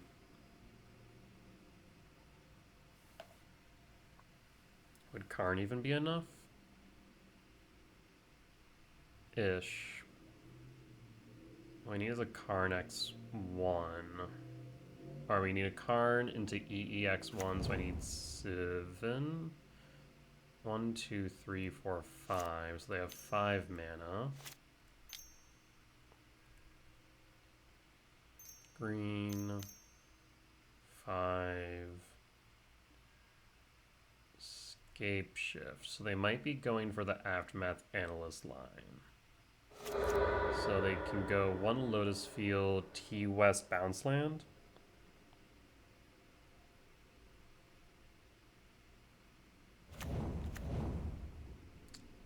Double Bounce Land T West, which would indicate to me that they're not going for the Aftermath Analyst line. Instead, they're going to play Primeval Titan. Do they use Primeval Titan as a bridge, or do they just simply... I don't know. Bounce and bounce. Bounce the T West, bounce a bounce land. Oh boy. Summoner's Pact for what? Like I said, if they were going for... Oh, Cultivator Colossus. I was not expecting that of all things. That was very unexpected. So Grove Chamber, Gruul Turf. Oh, because you have the Lotus Field. I understand. And now you'll pick up the T West.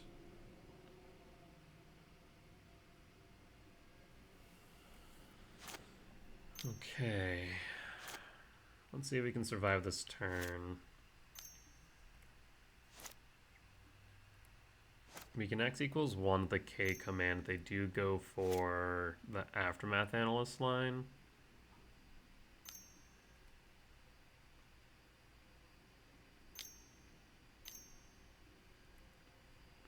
Sack.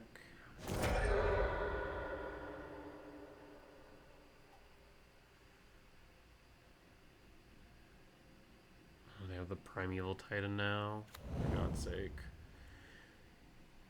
They can copy it with Mirror Pool. Yep.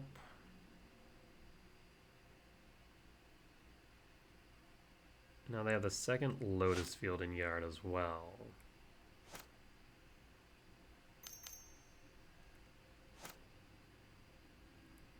They'll copy it.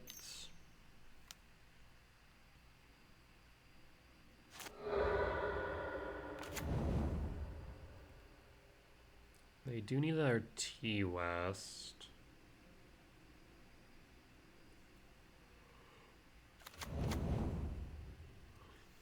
Shifting Woodland, Mirror Pool. I guess Shifting Woodland can become a copy of Handweir Battlements. Yes.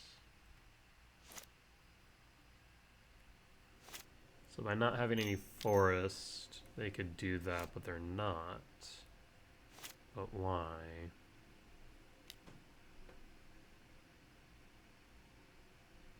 Miracle, target Titan, before the sack trigger.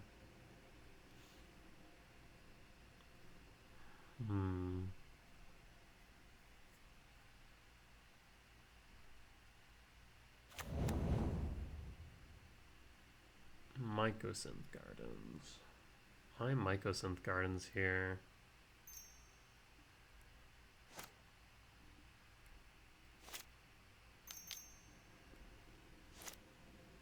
And were they tempting a Shifting Woodland as well?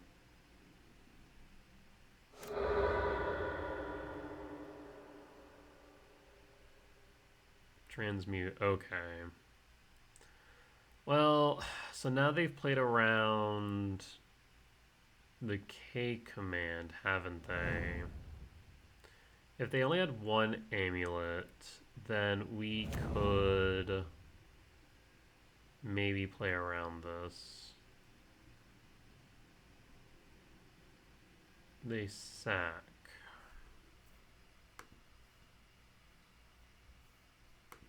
The problem is if I cast this now, they just Shifting Woodland immediately.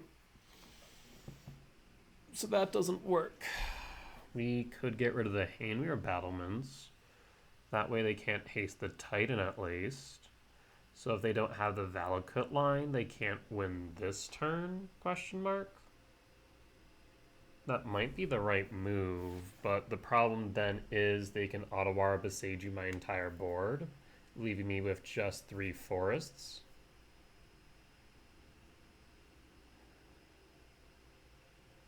But if I try and go for the line now,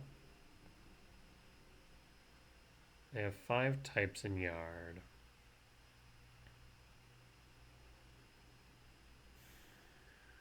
Yeah, if I Aftermath Analyst, or if I K command for Aftermath Analyst, they just make it into a Shifting Wood, or they just activate Shifting Woodland now. Damn. If they had one amulet, we could then get rid of a Lotus Field. That would be fine. But they have 2, so even just 1 Lotus Field's enough. Handweir, like I said, would stop the haste.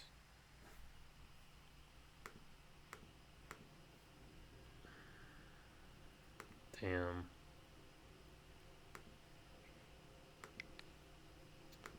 Yeah, we were just 1 short from being able to maybe do something.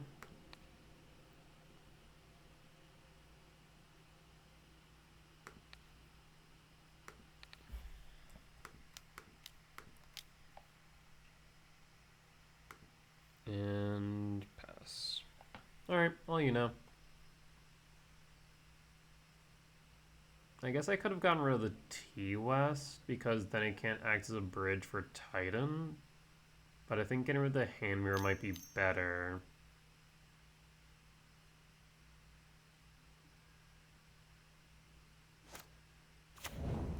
Oh. I see, they can just trigger it now. A second time. Right, they had enough for both. Rip. Yeah, never mind then. So it's just a GG's. I'll make them burn their clock. Because right now they have how many hasty titans? Only 2. So I'm not dead yet.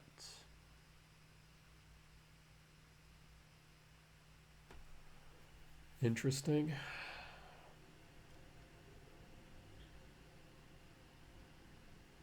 Yeah, if we had x equals 2, we would have been able to at least slow them down by getting rid of the Lotus Fields in yard. No, not even, because then they would have just done what they did here and play under the K command. Yeah. It's generated enough mana to where it didn't matter.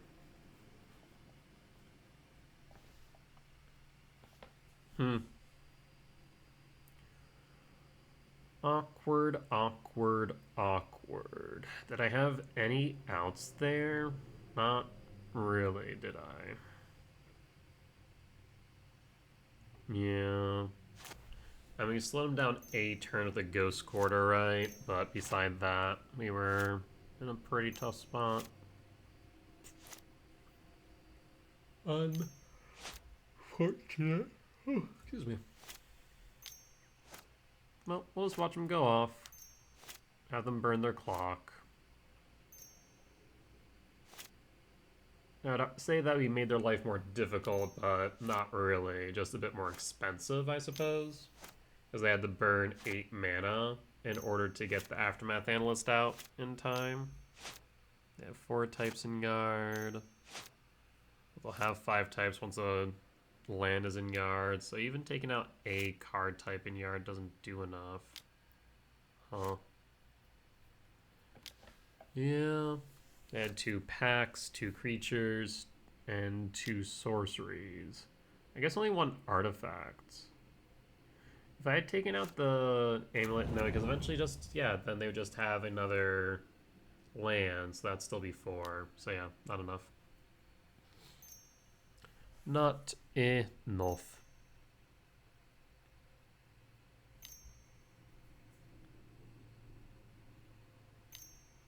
So game 2 will bring in... What do you bring in? Let's see. Amulet Titan. Bring in Consign, Jailer, Brain. Cutting, K-Return, Emrakul, Sire. Karn can sometimes be enough if we can get Liquid Metal Coating on the board. Either that or grab EE for Amulet of Vigor.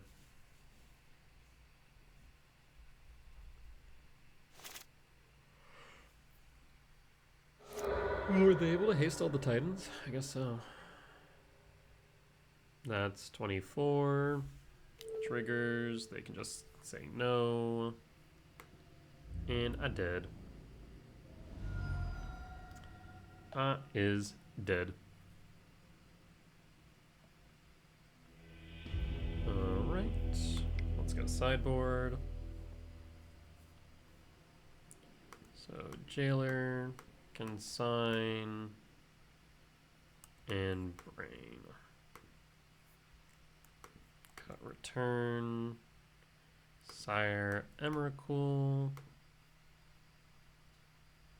and Gemstone. And run it back.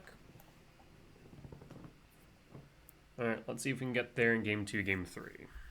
Well, we shouldn't get ahead of ourselves. Let's see if we get there for game 2. Oh, yikes, man. Yeah, Titans just become so resilient. It used to be a lot more interactable, but it is arguably the most resilient that it's ever been to interaction outside of just a straight counterspell.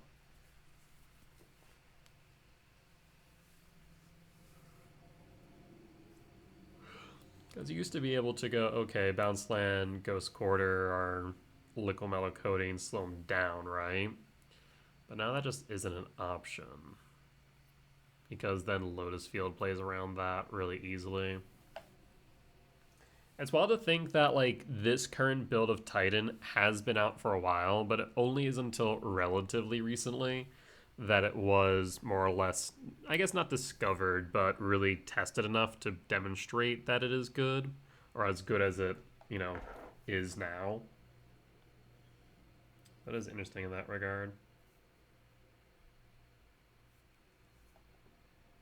Like, in science will be good. Just means we have to hold up blue whenever we have it available. Hell, even when we fetch, we should probably go for a breeding pool at some point. Or would be Utopia Sprawl for blue. Probably correct.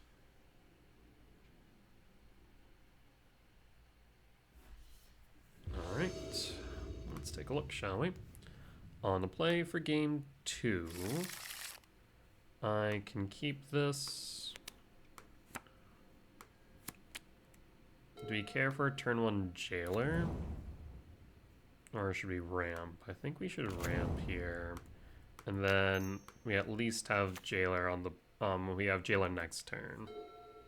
Because I don't think they have anything that interacts with the grave next turn specifically. K command. I'm tempted to X2 here. Because we need to get into some action, right? I'm going to cast K command. It's a bit aggressive, I will admit. But I need to do something. There's a Ghost Quarter. So bottom Chrysalis, top Ghost Quarter, trigger, no imprint, and let's cast Jailer at this point. Actually, do I need to cast Jailer? I'm trying to think if there's a line where they win on 2. I mean, there is, but it's few and far between, so I'm going to pass at this point. And pass.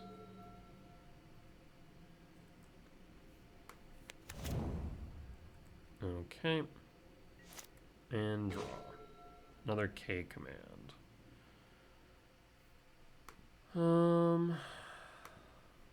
Without them having Amulet Vigor, I kind of want to dig for a Stone Brain. X equals 4.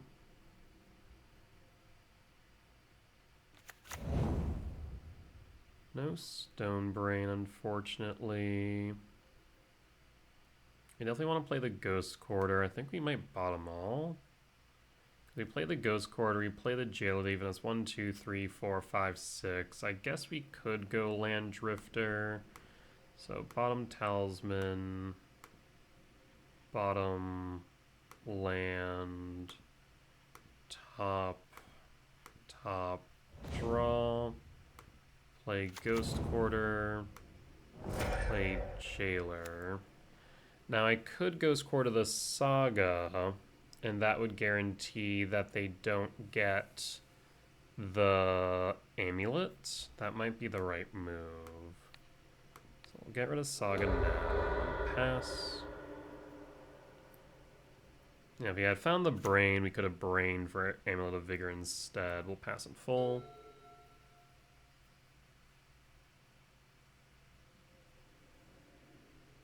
So they don't have an amulet in hand. They have to draw into one. But they could have Spelunking, and they don't have Spelunking. Like Cavernous Souls, name Eldrazi. Null Drifter's Annihilator ability here will be actually really good. Out of an excess of caution, I will make sure it's uncounterable.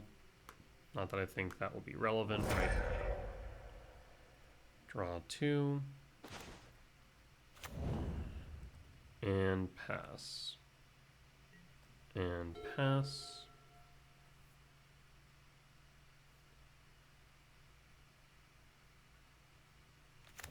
Plays a T-West. Draw. World Breaker. 2, 3, 4, 5. I will rumble first.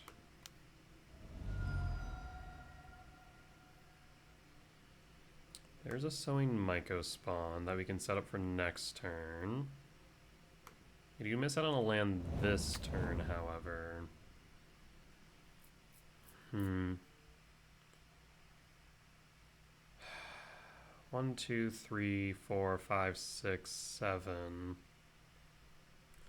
gonna go to combat with Null Drifter. Trigger Annihilator 1.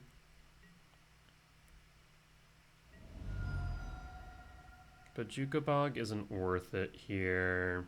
At least not yet. So I think I will just play a Talisman of Curiosity and pass.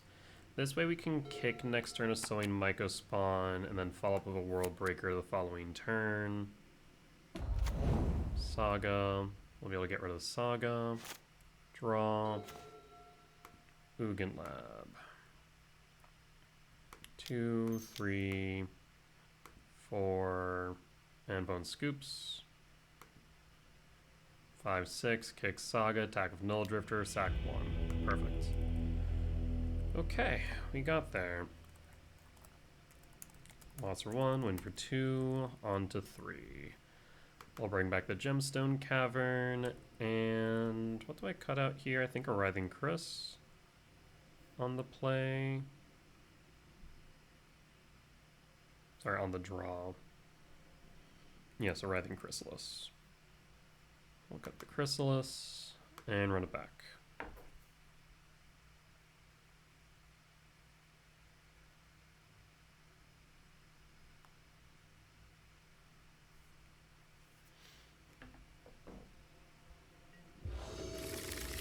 Consigned to Memory is nice, but only a 1 lander is rough. We do have 2 draws. Opponent goes down to 6. Ugh. So, I mean, what are our hits off the top here? Even if we find a land, we wouldn't be able to play the Talisman. So really our only hit here is a lab. I think I'm mulligan this. Double lab into... Okay. I'll keep this, drop the Talisman of Impulse. Done. And pass. Opponent goes down to 5. This is a turn 1 Soulish Jailer. Gardens. Draw Ugin. Lab. Tuck. Sire. Cast. Jailer. Pass. And pass. I think I might want to go Null Drift and Evoke. No land. There's a bounce land. They bounce the forest. There's Consign. Am I worried about them winning next turn if they go... Kinda am, is the problem.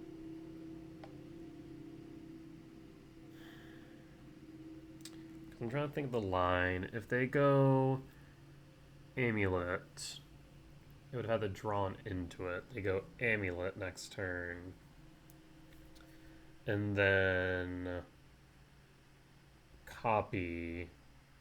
Land would get them 4. Amulet would only get them 4. No, I think I can play a bit aggressive then. Go Breeding Pool, Shock. Null Drifter, Evoke.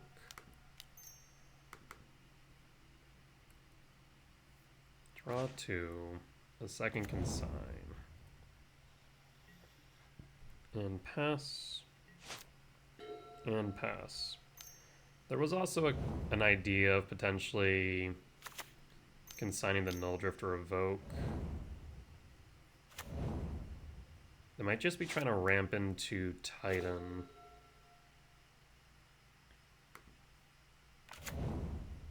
ETB trigger. The question now becomes whether or not we hold up the Consign or we go Rumble. Right now they're at 5. If they just go for Titan with no Amulet, is that a problem? At a glance, no. So I'm going to Rumble. If we find a Talisman of Curiosity, I'm tempted to go that route.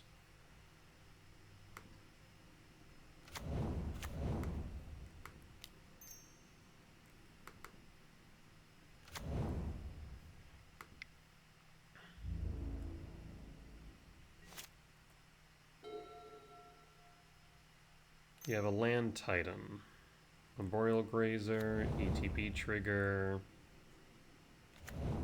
You really have another land. Bounce a forest, and pass. Draw, K command. So I could search pretty deep and hold up the Talisman. Actually, what I should do is hold up the Breeding Pool.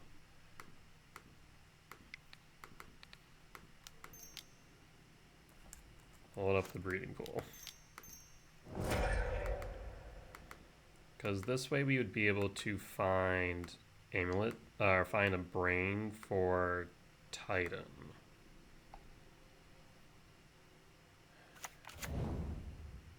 Ghost Quarter Karn. So we haven't played a land for turn, have we? We have not. So I could Ghost Quarter, but that wouldn't be enough. 1, 2, 3, 4, 5, 6. Huh. Bottom.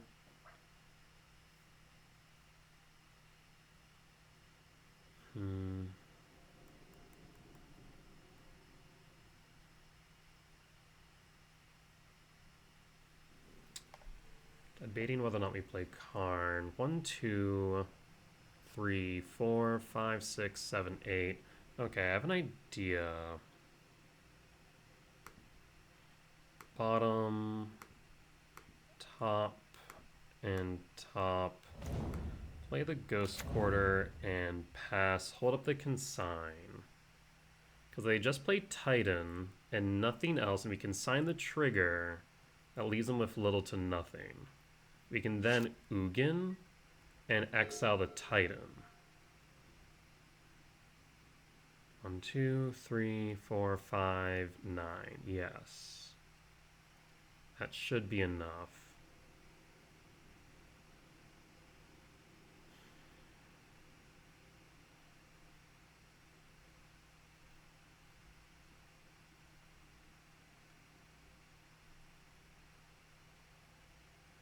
Do they even have the Titans? The next question.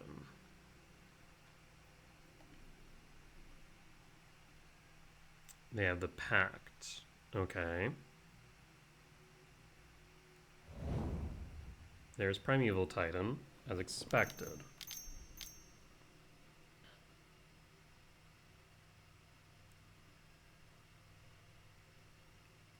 ETB trigger. Consigned memory. Done.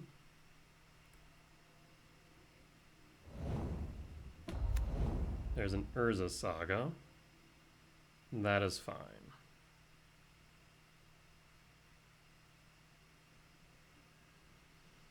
They need double green. I'm pretty sure they should have another forest, so Ghost Quartering the forest doesn't do enough. Okay. We'll pass. We'll have to pay 4. So 1, 2, 3, 4, 5, 6, 7. Return Ugin to hand.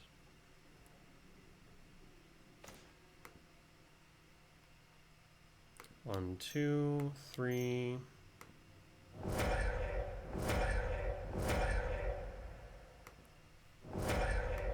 So now we can exile the Primeval Titan.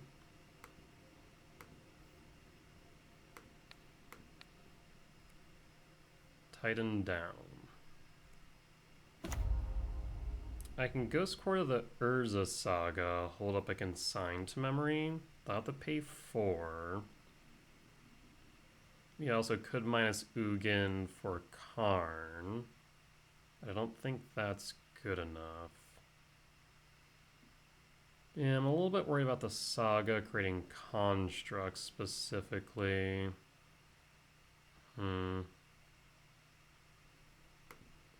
I will Ghost Quarter the Saga now. Actually, before we do that, Ugin plus. Swing Mycospawn. I will still Ghost Quarter the Saga now. 1, 2, 3, 4, 5. We have Ugin next turn, so that's 5. Ghost Quarter Saga now. And hold up Consign. And pass. Pack trigger. They'll pay 4, leaving them a 4.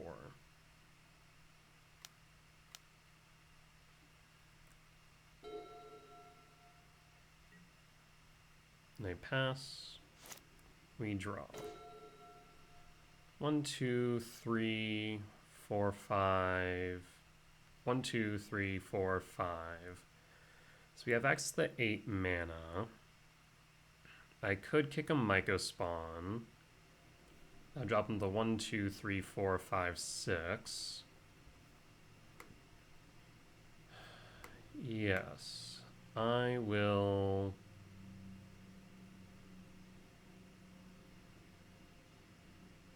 Zero Ugin. We need to hold up the consign. So I'll kick. We'll hold it up using the talisman. Ugin, trigger, target Arboreal Grazer. And I'll get rid of the Grove Chamber. That way they're less likely to be able to cast T-West, or transmute T-West rather.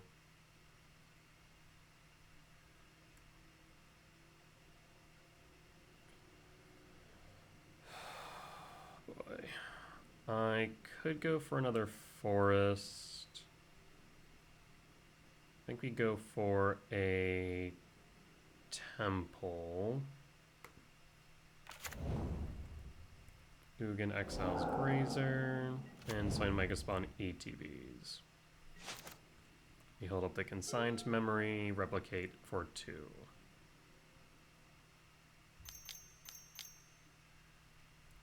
ATB trigger, consigned memory.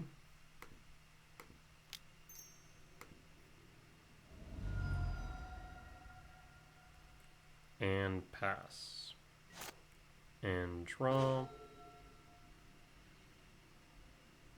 I'll play a forest. I will plus Ugin. Draw a card. I will Utopia Sprawl for red. I currently have access to 1, 2, 3, 4, 5, 6, 7, 8. 8 minus 2 is 6, so yes, what I can do now is this. Because then we'll have access to 1, 2, 3, 4, 6. So I can Writhing Chrysalis. Ugin exile Primeval Titan.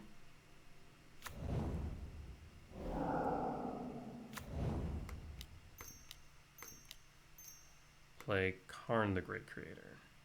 Ugin, no targets. Minus Karn. Yes. For Liquid Metal Coating. Trigger 1. Always yield. Trigger 2. Liquid Metal Coating. Ugin trigger, no targets. Next turn we can ult the Ugin and that should win us the game. Attack with Sowing Myco Spawn. Upkeep. Target Gruul Turf. And pass.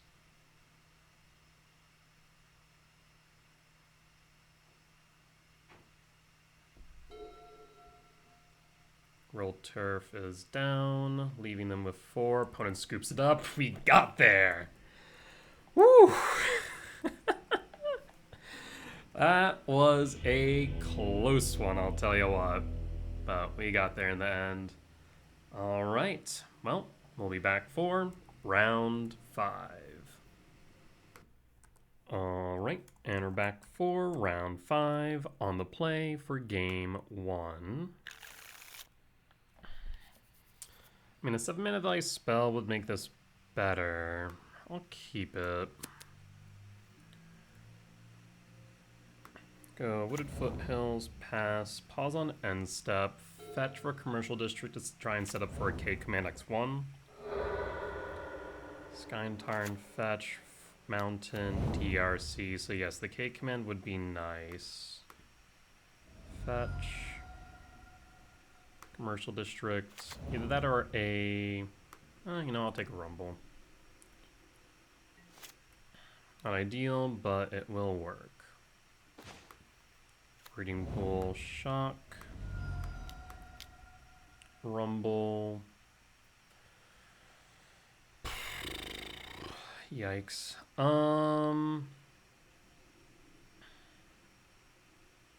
If I grab Sowing Mycospawn, I can cast it next turn. Yeah, I guess we go Sowing Mycospawn. Hello? There we go. So yeah, Sowing Mycospawn and pass. I really do need a 7 mana value spell though. If they attack with DRC for 1, I'll take it. Obviously, if they do float it, then I can't block it regardless. Ungreen Falls tapped. A bit of a slow start for Prowess. That's good for me. Mountain to Grave and another DRC. That's fine. If they had a Bauble, they would have played it last turn, I think. So I'll take the 1. This does mean an EE for 1 is pretty good for Karn. 7 mana value spell? Damn. Alright, play the Ugin Lab. No imprints. I guess I could have cast... I guess I can cast K Command X1 here. Or X2 rather. Let's do that.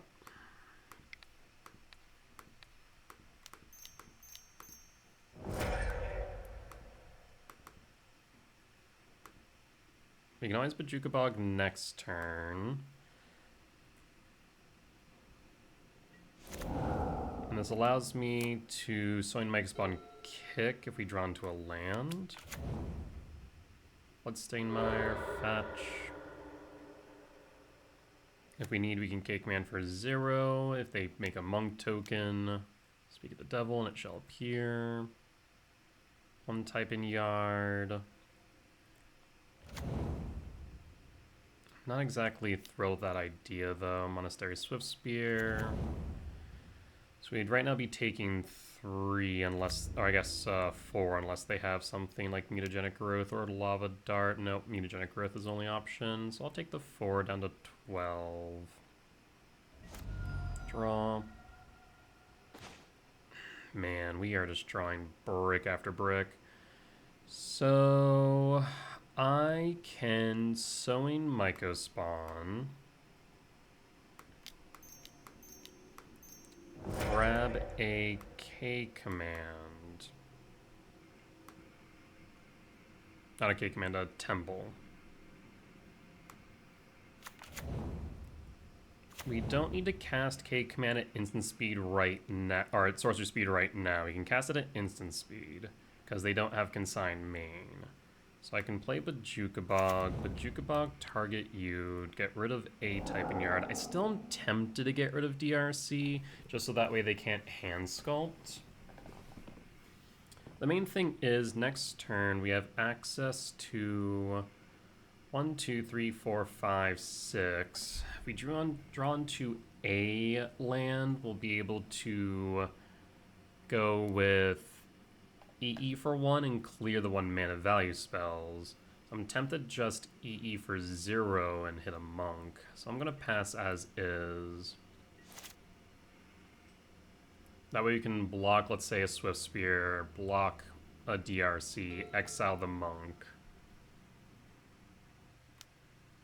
Another Swiftspear.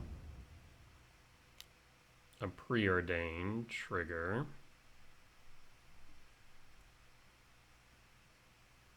This could be a bit frightening. DRC into yards. That's going to be 2 types in yard now.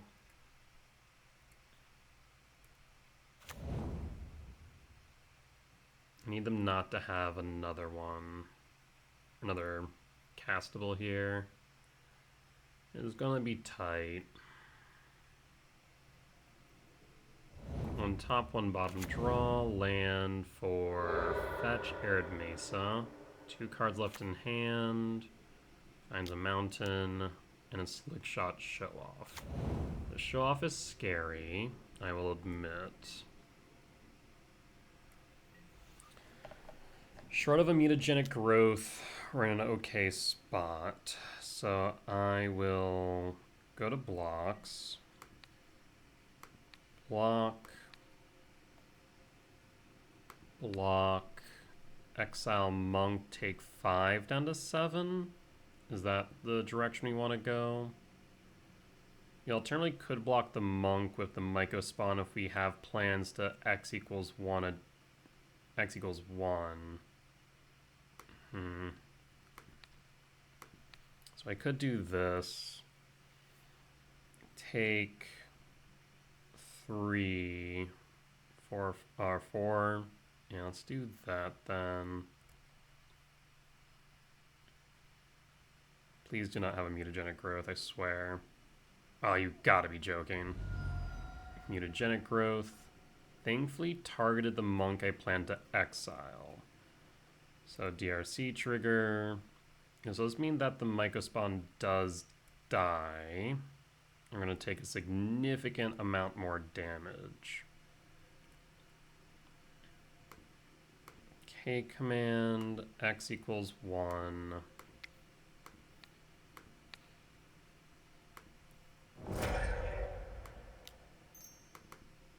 But I don't think I'm dead yet.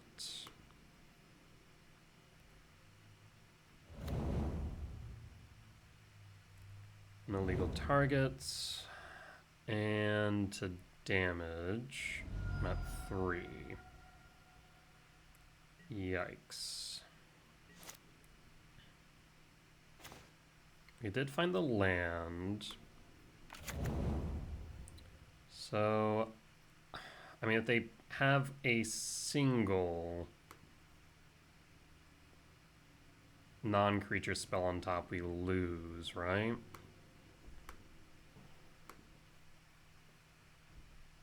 Bridge doesn't do enough because I have 2 cards stuck in hand. 1, 2, 3, 4, 5, 6, 7, yeah. So EE for 1 should do it. Thanks our best hope.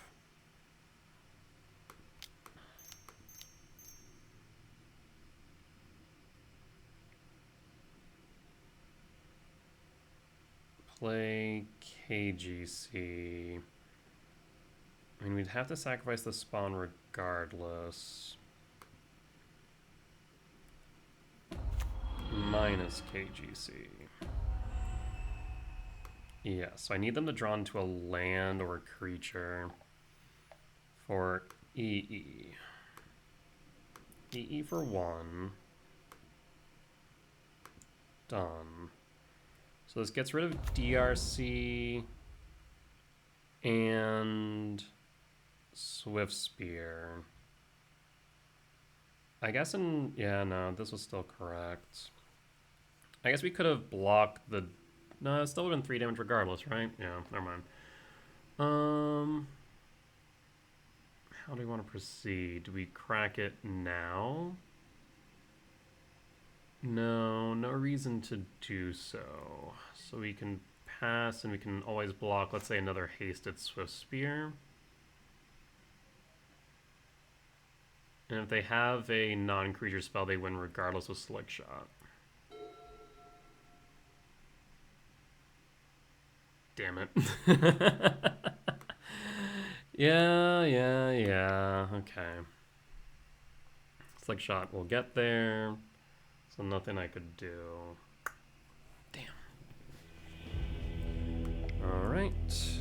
Well, that's a loss against Prowess for game 1. I will cut Gemstone, the Jukabog, leave Ghost Quarter, cut KGC, bring in Dismember, EE Chalice, and Trinisphere. And we need to cut an Emrakul and run it back. Unfortunate.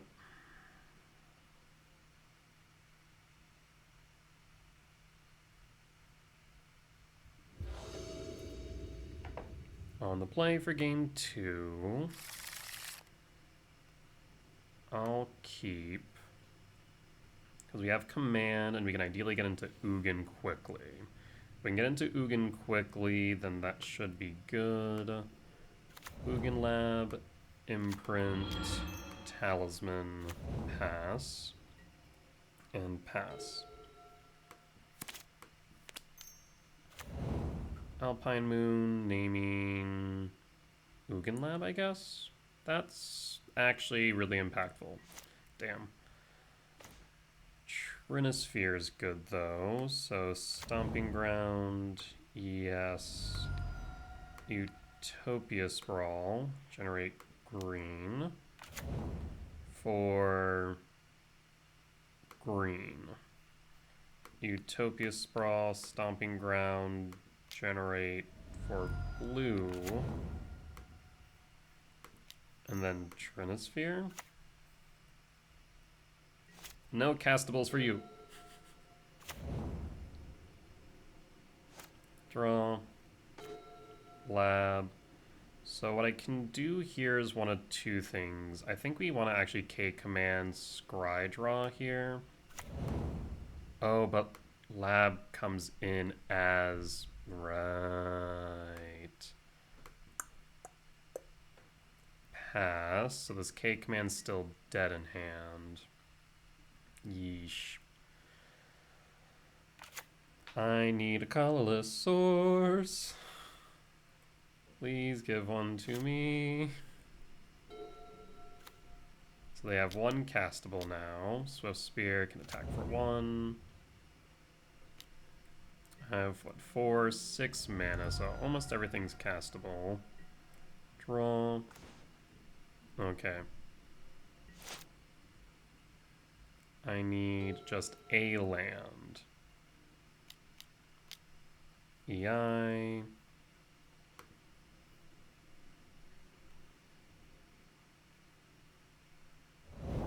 Bobble. They can't cast Bobble, actually. Yeah, friend, Trinosphere says no. Take 2. Please give me a land. That's the worst thing you could have given me. I would have taken a Talisman, would have taken a Sprawl, but a command is not it. Attack for 1. Down to 13. Draw. Land. I'll take the Sprawl. I guess that's right. 2, 3. 4 green. Pass. And pass.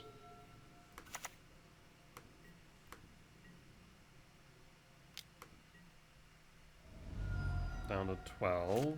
Draw. Rumble. Okay, actually I'm a little bit concerned about consign. Shoot. 2, 3. I actually should have held the World Breaker. In respect, I should have held the Talisman. Didn't think about that until after.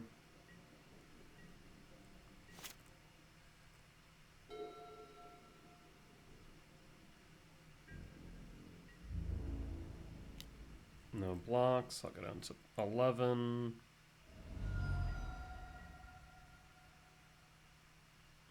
Clean up. Pitches a Lava Dart. Sowing Mycospawn. 1, 2, 3, 4, 5, 6. Yes. Kick blue, because I'm scared of a consign.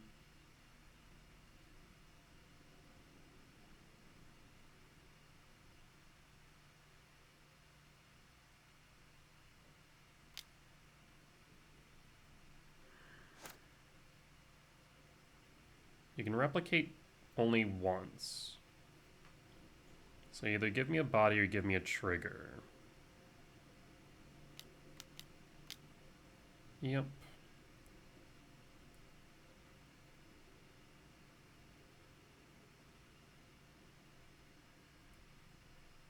Oh. What? Wait. How? What? Wait. Oh, because an additional casting cost. Right. I should have held up for command. Right. Attack for 1. I'll take it. Down to 10. That was my mistake. I forgot it's an additional casting cost.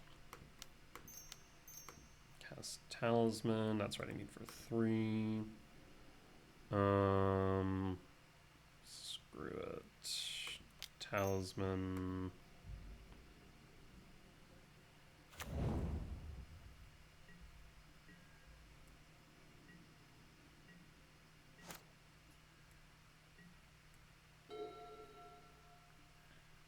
Go to blocks.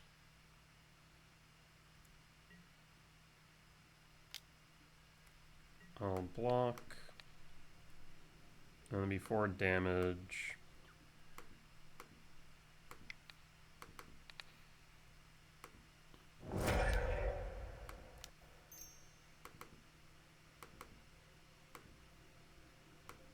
And done. Do you have a consign? You do. I'll pass in full. Draw. This should allow me a few things. 1, 2, 3, 4, 5, 6, 7. Hold up. Oh, I need colorless. Right.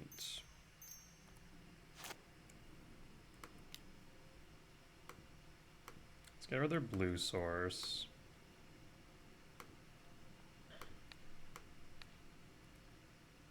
And then grab a temple.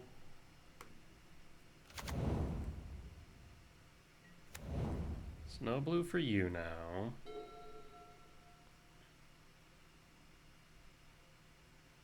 And if I just World Breaker or land, they can't cast anything. DRC's fine.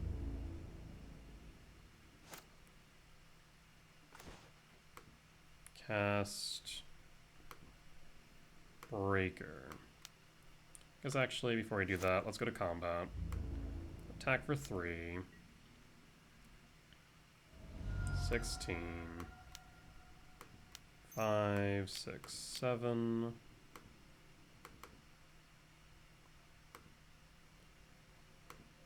Cast World Breaker. Get rid of a land, so now you're locked on a Trinosphere. And pass. And hold the command on the off chance you can cast something.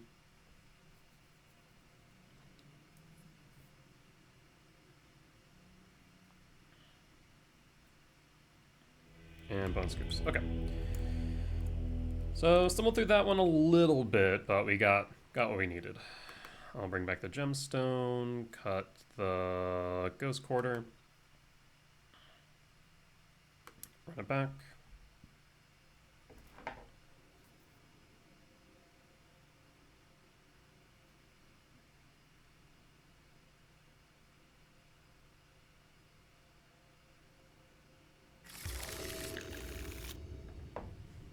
I will keep, I will pass.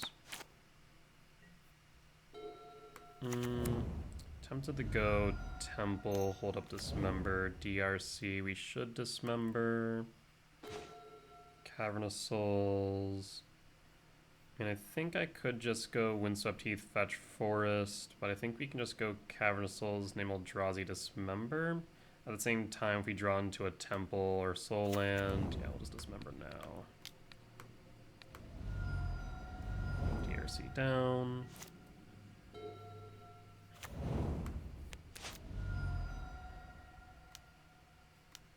Slick Shot show off. I'd really like a soul land now. And that's not a soul land. In that case, I'm going to go Cavernous Souls, name Eldrazi, and we're going to evoke.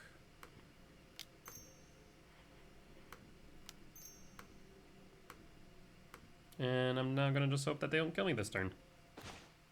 Sprawl doesn't cut it. And pass. EI. I'm hoping that they don't find a land. That way we can K-command the Slick Shot. They do find a land, but it's Thundering Falls, so that'll come play tapped. That's perfect. Short of a Mishra's Bauble or Mutagenic Growth, they can't grow the Slick Shot. There's Bauble up to 5. Target me. I'll go down to 10. Bauble trigger, draw a card, draw, Forest. So in that case, I can K-command, ramping, and exiling the show off. And done. And pass. And hold. Next turn we can Windswept Heath, grab a Forest, Utopia Sprawl, Corey's Steel Cutter, that's fine. Trigger Corey's Steel, that's okay. We could K-command for 0 and exile the Monk. Lava Dart, target spawn, I'll sack the spawn.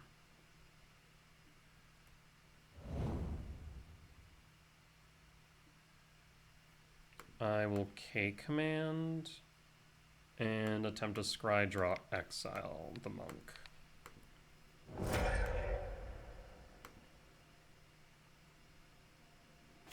No consign and no follow-up.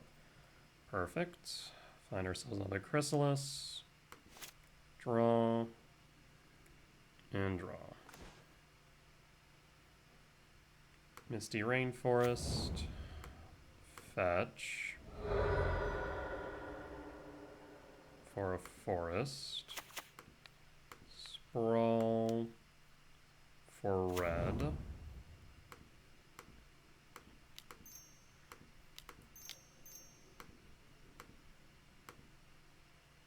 Oh, did I pay too much? I guess so. That's fine, though.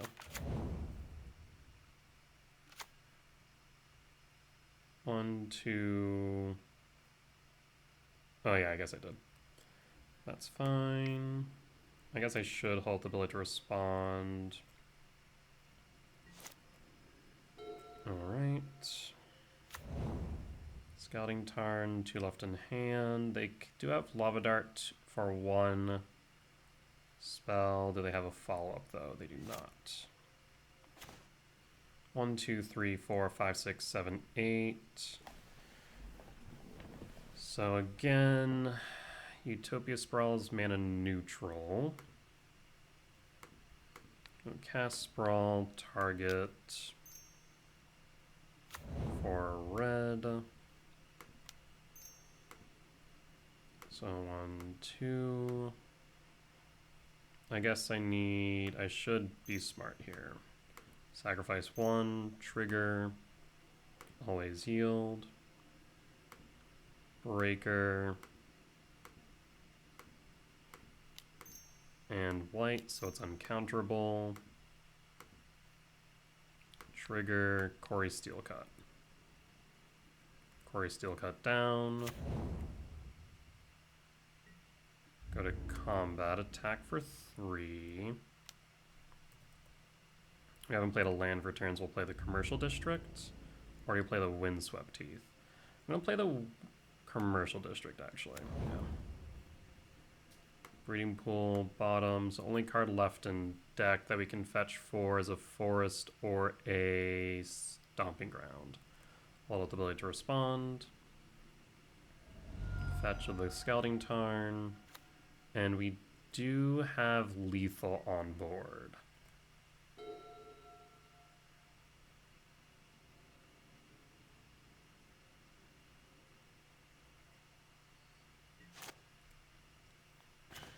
Right?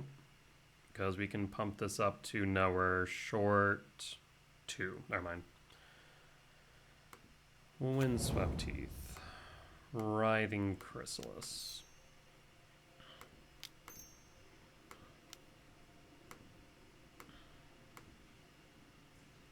Trigger. Yeah, because we have 10 power on board. Paying cost. Consign to memory, not realizing that it can't be countered.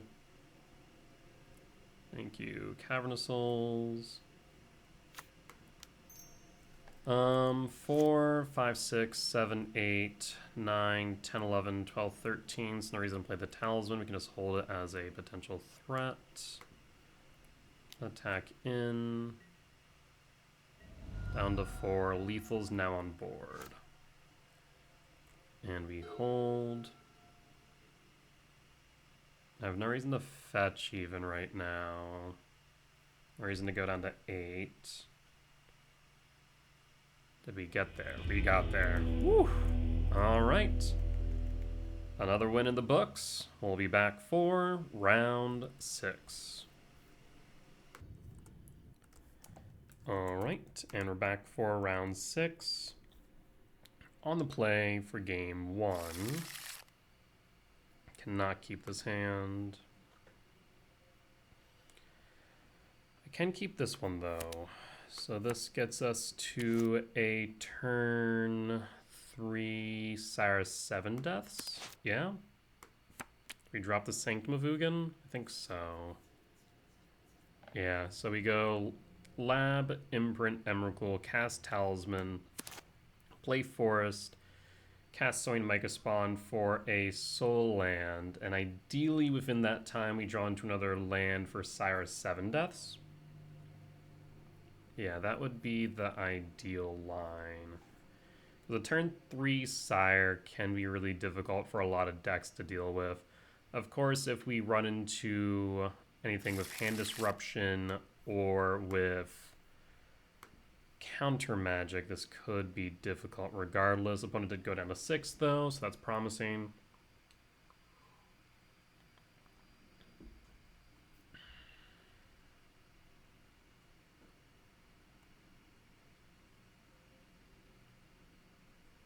Does opponent keep 6 or go down to 5?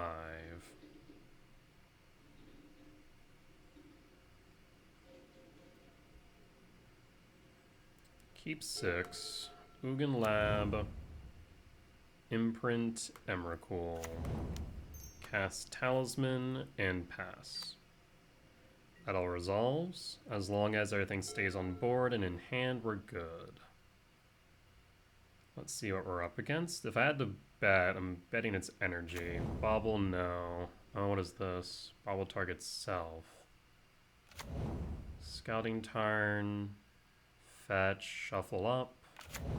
Steam Vents, it could be Prowess again. No, it's Tamiyo. Huh. Sprawl, that will do it. Sprawl for red. Cast Sowing Mycospawn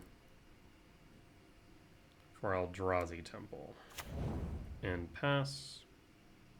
And pass. So on turn 3, we're going to have 7 mana. As long as they don't hold up a counter spell, we're in a good spot. We'll attack with Tamiyo. This could be Is It Wizards? They have a land.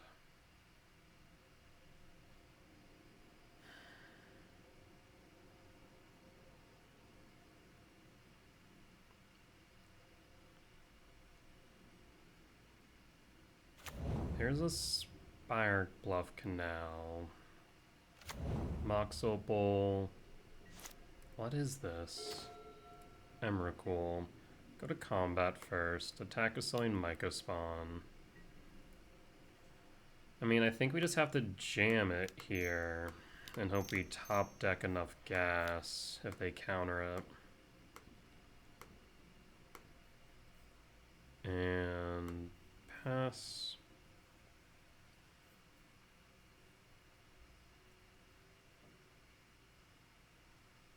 Fingers crossed for no counter spell. I mean, if there's holding up 2 mana, I have... Really? Well, that's shocking. If we can get 1 hit in, they can't interact with it. They can't attack in with Tamiyo. Well, now this became interesting.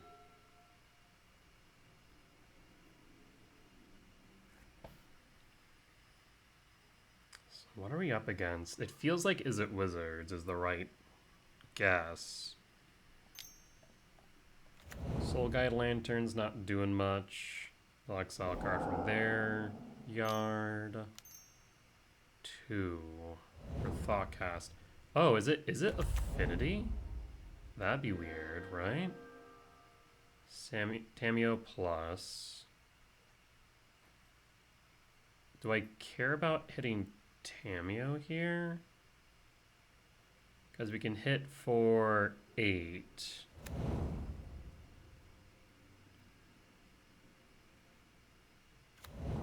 Steam Vents. If you shock... Okay, they don't. Bobble, trigger, draw, impulse doesn't cut it. Yeah, we can hit for 8 down to 6. I think we just attack at... Nope. Hold up. Almost attacked the wrong thing here. Attack all at you. Tammy will trigger. Well, this puts you down to 8.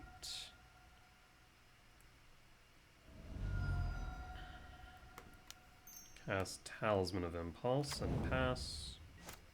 So, or sorry, it's 6. So lethal's now on board, even if you plus Tamiyo. If you don't have 2 blockers or an answer for Sire, we win. Tamiyo can minus for Thoughtcast, but so what? Sire's lethal on board and is, for all intent and purpose, hexproof.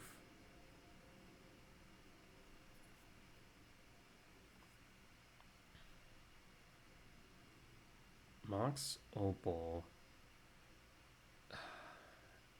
Is it Affinity? Is not what I'd expect, but that's what this feels like. Could it be Jeskai Ascendancy? There is that option. Or it could be Jeskai, we just haven't seen the white source. And I guess Opal's a white source.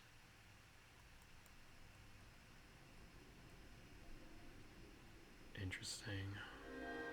Plus, that's not enough though. Oh, it's Corey's Steel Cut? Interesting.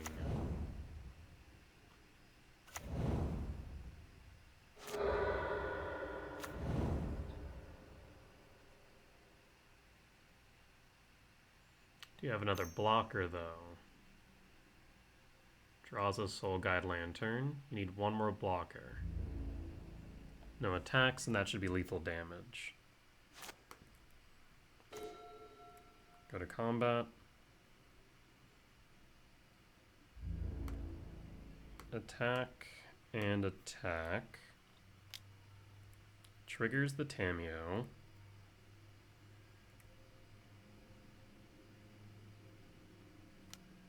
Galvanic Blast targeting Mycospawn is fine.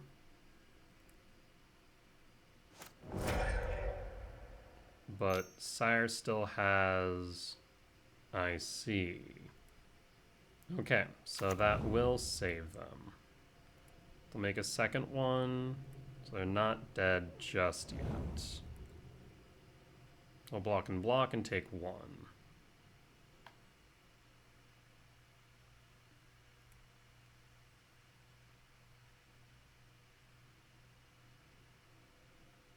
They could Lava Dart.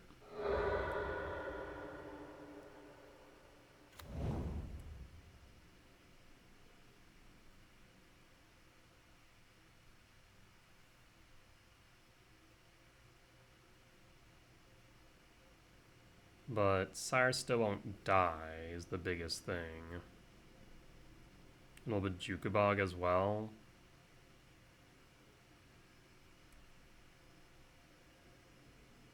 Three, two, one, done. Bajukabog, target you. So no Thoughtcast, you're left with 1 card in hand. 1, 2, 3, 4, 5, 6, 7, 8, 9, 10. We're short on Emrakul, but again, without them having 2 blockers of Sire, we should win this.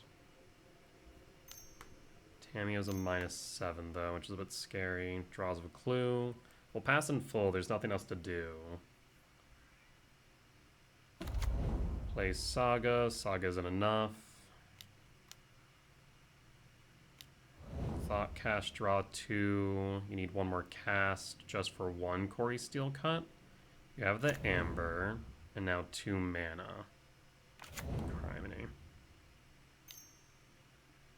Ragavan. And draw. They didn't tick up Tamiyo.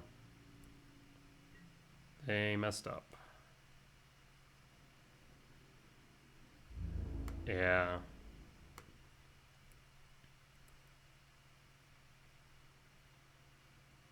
And bone scoops. So this feels like more, I don't know how to classify this. Ragavan, Quarry Steel Cut. Urza Saga, Tamiyo, and Opal Amber.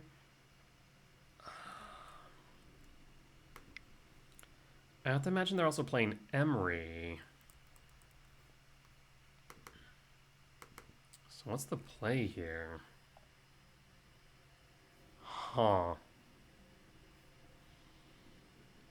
So we can cut the Ghost Quarter, keep the Gemstone, I guess. I mean, Ghost Quarter is nice for Saga. What are we playing against? Like, we definitely want the Dismember. We definitely want the Returns. Do we want the Trinispheres? Like, do we want to still go Prowess plan? And go all in cutting Karn? Cut an Emrakul. I guess we do cut... Do we want to cut the Bog, though? I feel like if they're running this package, they have Emery is the problem. So Bog could be relevant. So we could cut a Chrysalis, or we could cut... I guess a Cyrus 7 Deaths? No. I guess a World Breaker. Yeah, all this feels weird. I've said it before, I'll say again, like, I perform best against decks that I know how to play, and this one's throwing me off. It's not meta. I've made sense of Prowess, but this feels weird. I will keep and pass. Down to 5 cards. Like, it still feels like Prowess, but more of a probably control style Prowess deck. But we also didn't see counter spells. It almost felt like Affinity, but we didn't see a Kappa. I don't know. Weird. They had Ragavan 2. Me. Come here. Your food's in here. My cat's yelling in the background. I think because she wants food. Either that or attention. I'm not sure which. Regardless, she is making her opinions known. Opponent's down to 5. Making a tough decision here, it seems.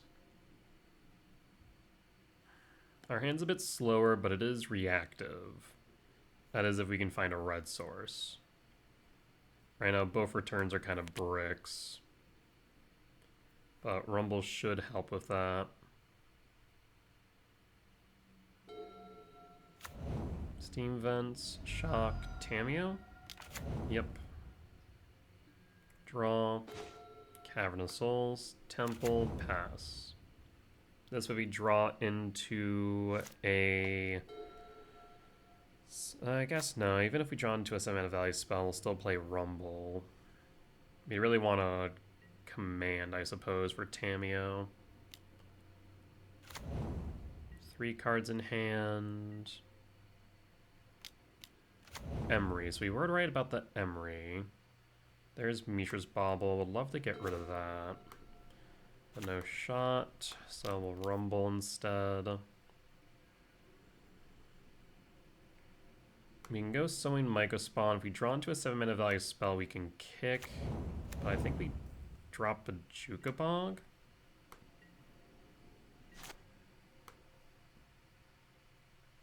No, thankfully we did not. So I was right to keep that. We'll hold. And like Galvanic Discharge also freaks me out a bit. Emery, tap, target bauble. That one's obvious. Quarry, Steel Cut, so now they can... Okay, I see. Yes, that will resolve.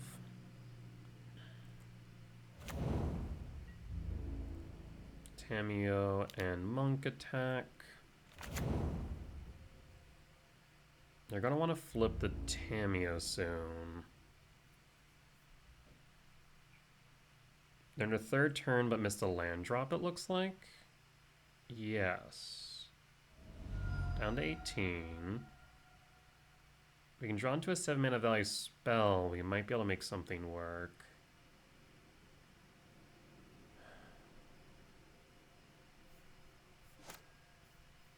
Draw. Chalice. Okay, well, not what I wanted, but something we can work with at the very least. So I can go...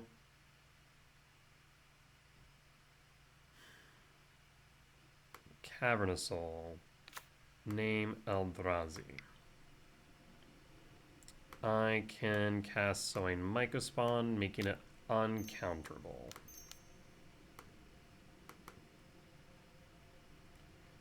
Trigger Sowing Mycospawn. And I'm going to go Commercial District for the red source. Commercial District trigger. Kozilek's return into yard. Chalice on 0. So that way you can't recast the bauble from yard. And pass. Bauble fetch, or crack rather. 1, 2, 3, 4, 5, 6, 7. So next turn, if we draw into a 7-mana value spell, we can sweep board.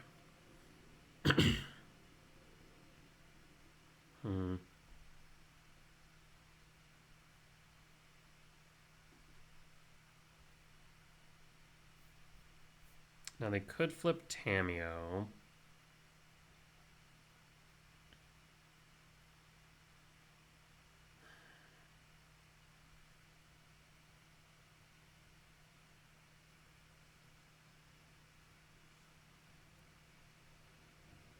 Of course, they could still trigger Corey's Steel Cut by playing or casting the Mishra's Bauble from yard plus another spell. It'd still trigger the Corey's Steel Cut. Our best case scenario is that they don't flip the Tamiyo this turn. I'm drawing 1. I'm gonna draw 1 more card. Shock 3. Is this a Kappa? I'm most afraid of a Kappa. Flame of Anor destroys the Chalice, draws 2 cards. So now they'll be able to re-trigger. They'll trigger Tamiyo, flip Tamiyo.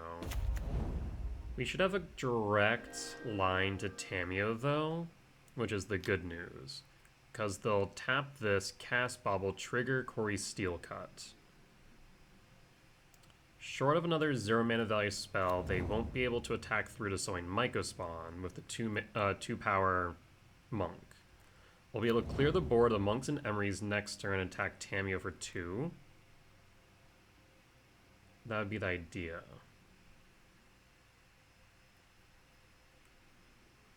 Okay, they have a second Bauble, so in that case we can't block. We'll have to take the 7 down to 11.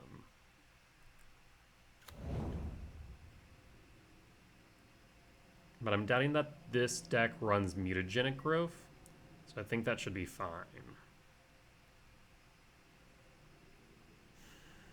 I could block with a spawn, but that would stop me from 1, 2, 3, 4, 5, 6. Yeah, that would stop me from casting 7-mana value spells, so I'm going to say no across the board, take the 11, or take the 7 down to 11. They already hit their land drop, so we're fine there. And draw. 1, 2, 3, 4. Okay, so we can go land. 1, 2, 3, 4, 5, 6. So I can't do that. So here's what I will do. We can go 1, 2, 3, leaving 1, 2, 3, 4. Yes. So first off and foremost, I will attack Tamiya with Mycospawn.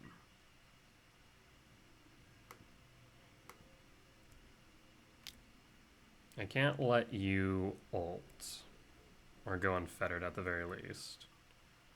So Tamiya takes 2 down to 2. Confirming 1, 2, 3, 4. 1, 2, 3. So 1, 2, 3, 4, 5, 6, 7. Yes. 1, 2, 3. Cast K return. Sweep the board. Unless you have a force. Bob will target me.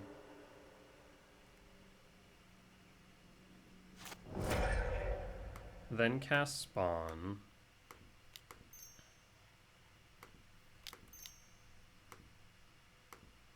As much as I would have liked to have kicked, I think this is right.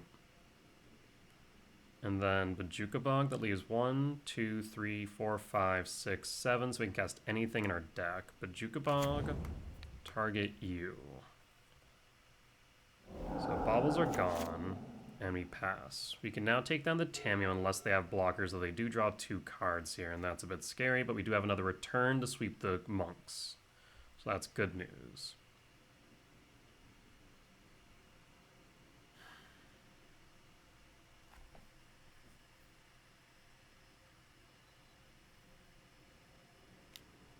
Paying cost. Thought cast. Draw 2 for 2. Land, shock to 13. An Emery, that's fine. Emery will mill. And rock one, that's fine.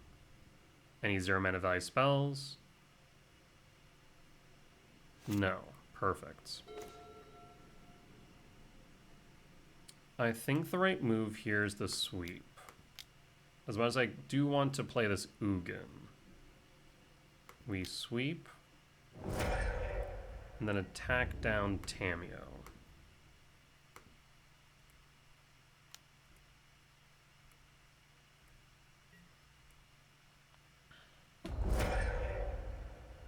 Play Ugin's Lab. No reason to imprint. So we'll pass. And pass. As long as we don't die, we should be able to recover. Thought cast for 2. Again, 2 for 2. Do you find a land? You find a Saga. That's okay. Not ideal, but okay. Multiple trigger cutter. At most, we're taking 2 right now. 6 if they have a bolt. 10 if they have 2. Draws of a clue. You still have 2 mana remaining. Blue, white for... No. White, blue... Yes. Draw a card. Okay, that's fine. I'll take the 2. At most, you could play another bauble. Actually, all baubles should be gone now. So down to 9. And draw. Writhing Chrysalis. 1, 2, 3, 4, 5, 6, 7, 8, 9. So I can play the Chrysalis and the Ugin. So we will start with Chrysalis. Make it uncounterable.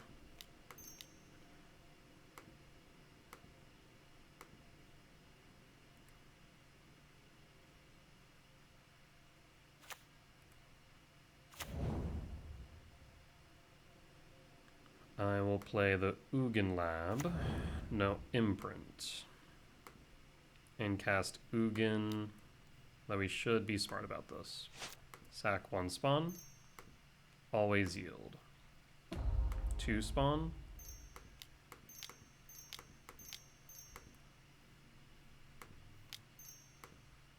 Cast Ugin. Target Quarry Steelcutter.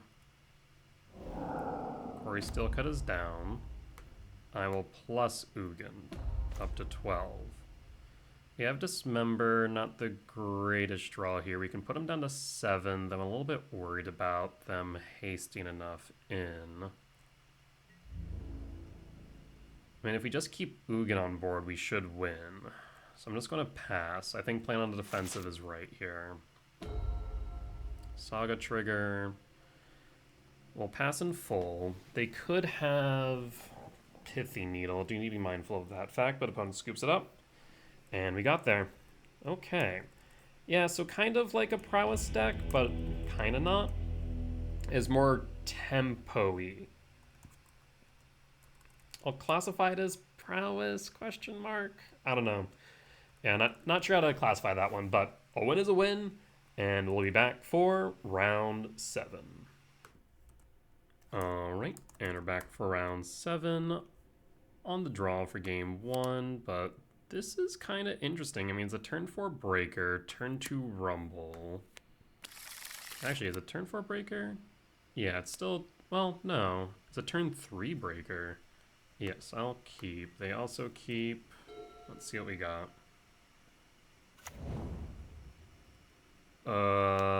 I'm thinking red Belcher. Thank God for Karn. That's all I can say about that. Fetch for a forest. Utopia Sprawl for red. Pass. I'd love to see a lab off top, but I'm pretty sure this is red Belcher.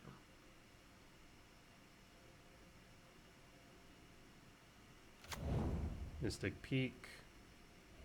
Bolt for what? Goblin Charbelcher. Discarded a pact. Jesus Christ, pact. Okay. Discarded the pact, thankfully. Rumble. Sowing Mycospawn is good here because we can send him back 2 lands. We pass. And that can't get packed, so we'll pass in full. So yeah, I think we cast Sowing Mycospawn, send him back 2 lands. And that gives us plenty of time to play Karn. As well as pressure the board. Plays Fellmire. Blood Moon is fine. I can play another Temple. 1, 2, 3, 4, 5. So in that case, I'll play Karn the Great Creator. Do we want to minus Karn? That's the next question. I think the answer is no. So I'm going to plus Karn instead. Make it harder for them to potentially win. Next turn again, I can knock them down 2 lands.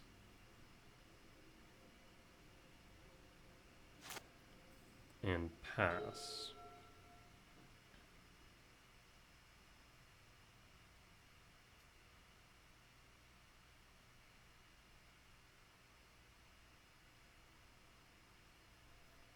Shadowskull Smashing is 2x. So yeah, they can't kill Karn.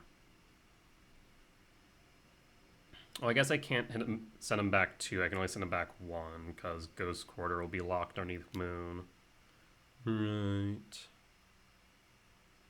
But they don't play Charbelcher here. We can minus Karn for Stonebrain. Just get rid of Charbelcher. Ritual. If they go for Storm Scale, then I can go Bridge.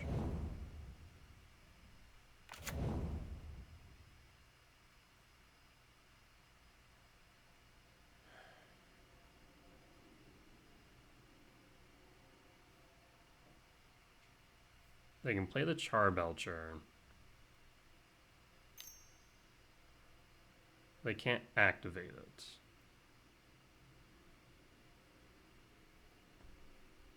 They can X6.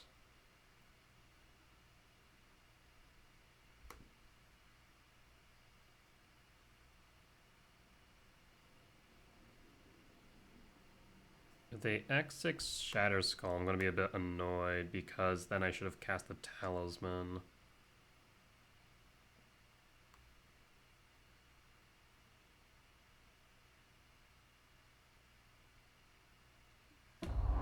Jesus.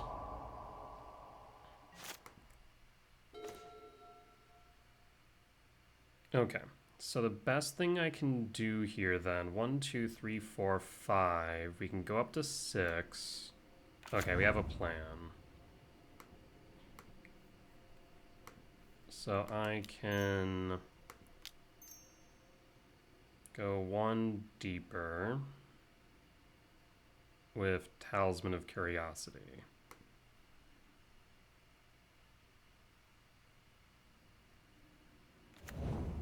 In fact, I don't need to cast the Myco Spawn, but I will regardless. Well, 1, 2, 3, 4, 5, 6, 7.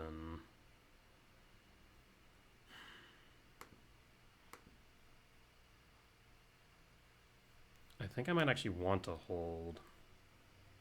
I will pass.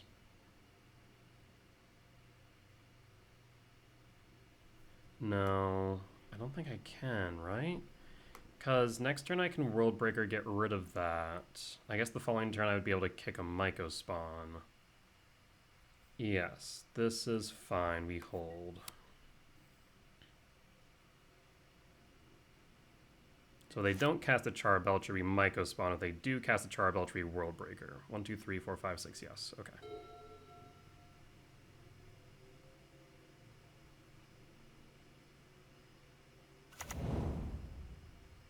Land, Belcher. Draw. Play Wooded Foothill. 1, 2, 3, 4, 5, 6, 7. Belcher down.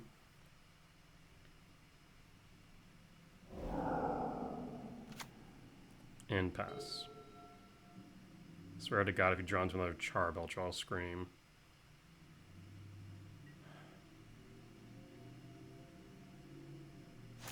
Draw.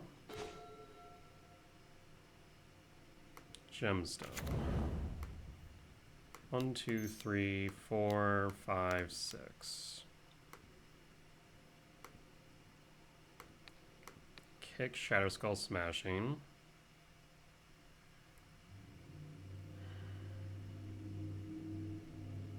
And I'll grab a Ghost Quarter just in case. Go to combat. And pass. Maybe one argument for the Sowing Myco Spawn. No, please no, please no, please no. Oh shit. Would have been that I would have had lethal right now. You gotta be joking. Frick. If I had played the Myco Spawn, I would have won. Because we would have been able to pressure the life total earlier. Instead of, they would have been down to 6. Oh, why did I do that? I mean, if they didn't draw into lands, of course, then they would be down to 3. But pressuring their life total should have been my priority. Frick.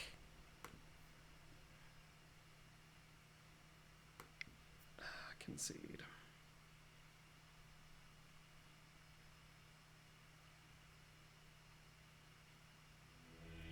be joking. Okay, so this is Belcher, or Belcher rather. Lost for game 1. I mean, I only have myself to blame for that. If I would have played the Myco spawn, following turn when we cast the World Breaker attacked, we would have had it. Cut the returns.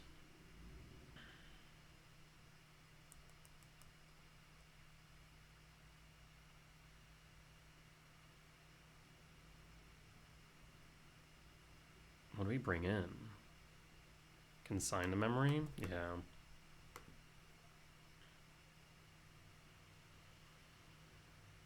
Yeah, so there was 2 things that went wrong there.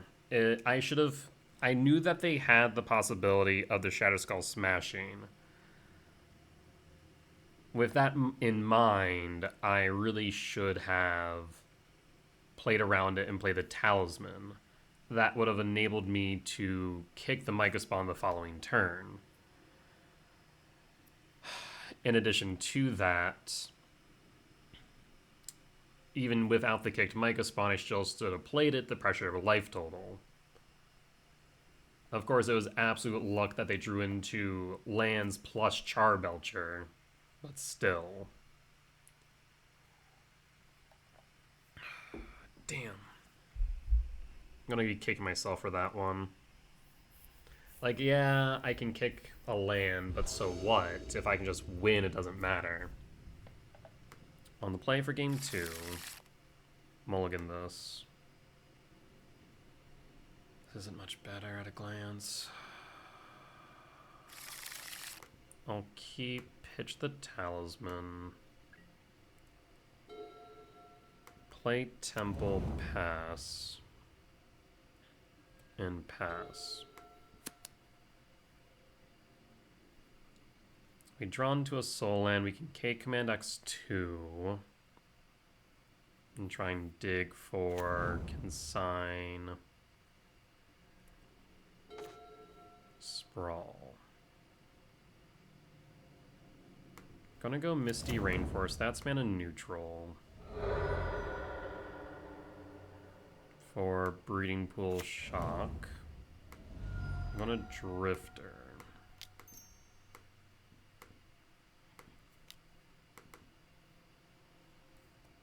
And pass. We draw into Sowing Myco Spawn. Can grab us Ghost Court.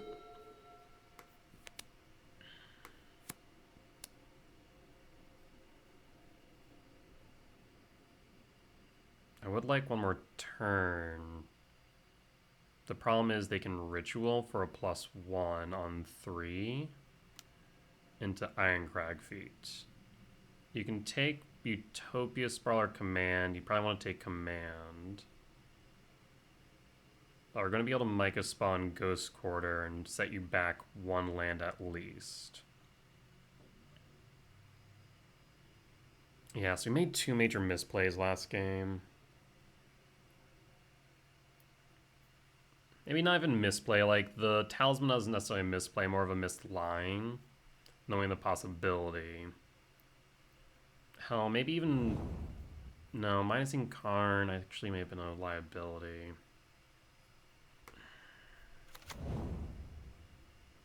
K command out, draw. They do have Pact, but they can't pay for it, so going Forest... Sprawl for blue seems fine. Cast Myco Spawn, like I said, on 3. They can win on 3 with Ironcrag Feet. So we're going to go Ghost Quarter. Oh jeez, almost misclicked that. And then I'm going to hit a land. Declines to use the ability, so they didn't bring in a mountain. That's good. I'd love to find a soul land, specifically a temple off top. Inquisition hits nothing. I should have already known that, though. Do you miss your land drop? They do not. Need either Myco Spawn or Karn, ideally. Thank God for that noise. So I can play KGC.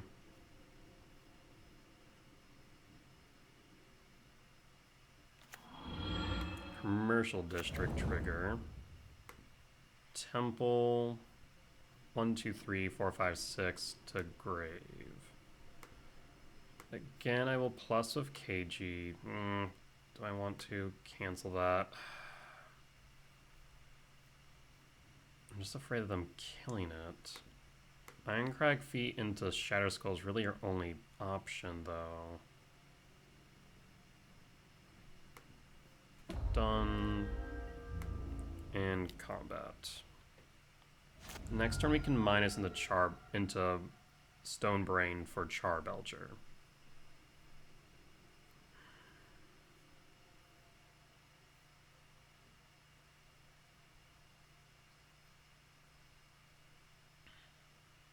Next turn we can also Divination if we need, and still have enough for Brain.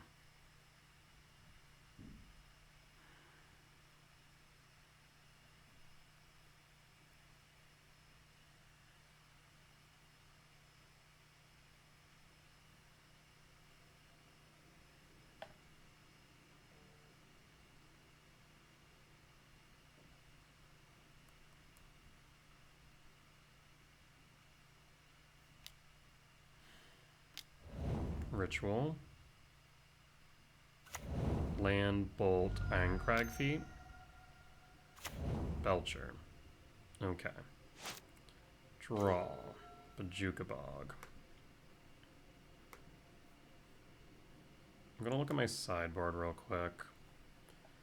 I can't do that, but what can I do? I can Liquid Metal Coating a land. I could also Stone Brain for Ironcrag. That's a thought.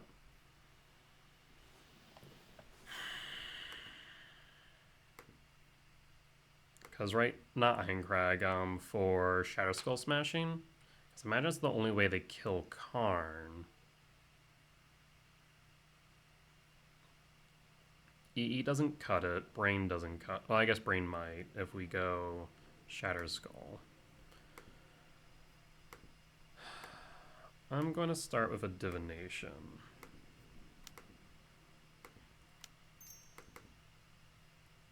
Draw 2.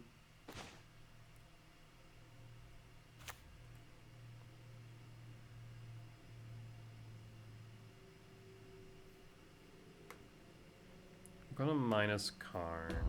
Put him to 4. Yes. I'm going to grab the Stone Brain. Play Stomping Ground Shock. Stone Brain.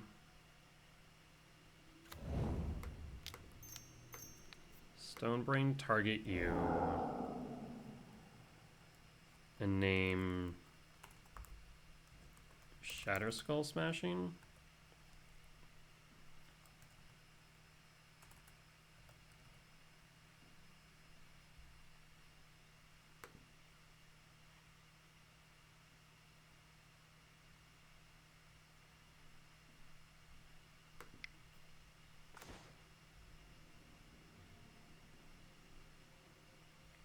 Fell the Profane. Shit. So they also have Fell the Profane. If they have an untapped land, they will get rid of Karn. Moments like this where I wish I had a Disruptor Flute.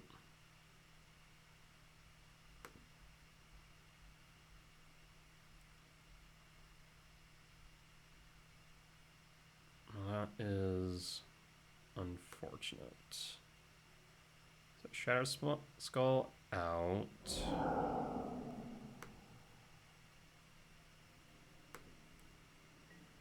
Attack for 3.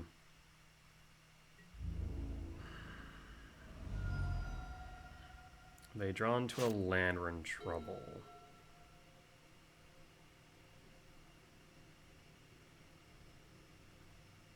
Specifically an untapped land.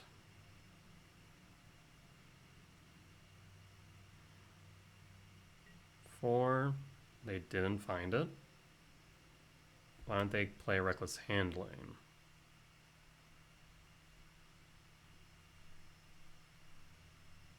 I guess they're afraid of pitching Fell. 1, 2, 3, 4, 5, 6, 7, 11. We can rip out the Fell to Profane next turn.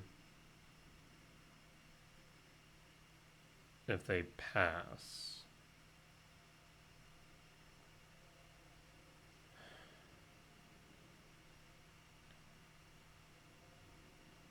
Yeah, I didn't even think about Fell to Profane. Draw. There's Cyrus, 7 deaths. Volcanic Fissure, what is this? Destroy target land. What are you? Exile top 3. Okay. I think it's safe to minus KGC here. I'll see Faven's last words. Yes. 1, 2, 3, 4, 5, 6. Stonebrain. Cast Stonebrain.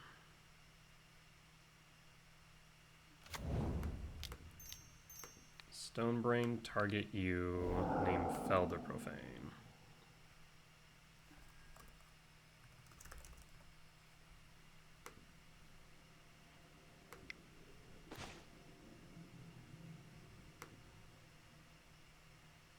Another Reckless Handling.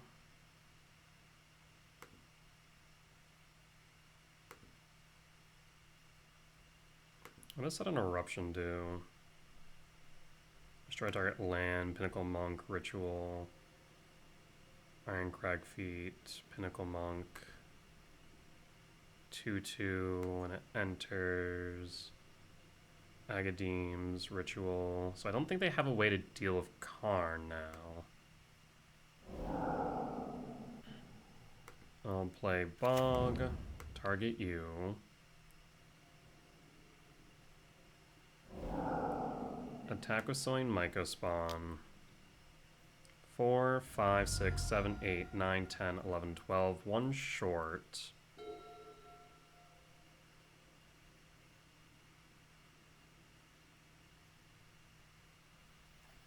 If we get the land, I'll probably take up on Goblin Char Belcher, play Emrakul. We do not. In that case, take up on nothing. Go to combat. Down to 5. I guess it says destroy target land, not non-basic. For blue. 1, 2, 3, 4, 5, 6. I guess I should have held up. Yeah, I should have. I should have held up the breeding pool and pass. That's lethal on board with no way to deal with Karn. And no way to deal with Sire. Opponent scoops. Okay, we redeemed ourselves in game 2. But now we need to be in top form for game 3.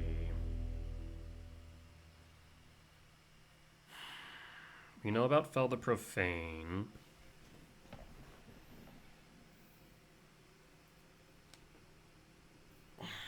They don't have Storm Scale Dragon.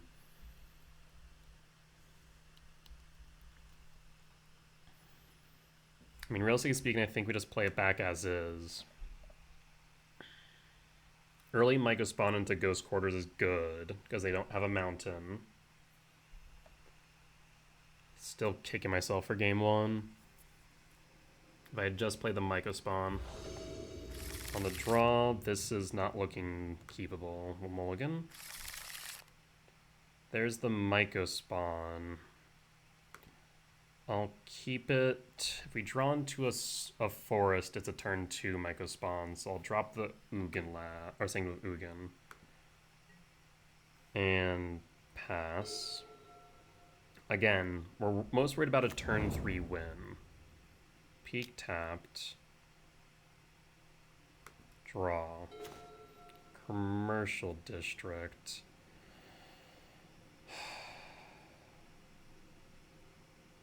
I think we have to go district.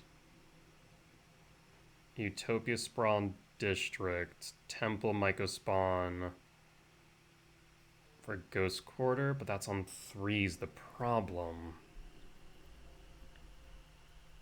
The next problem is we don't have any way to get there on 2. So they win on 3, we're dead. Or just even cast the Belcher on 3, we're dead. So what's the best move then? Set up for a turn 3 kicked Mycospawn at worst. Yeah. Temple, pass.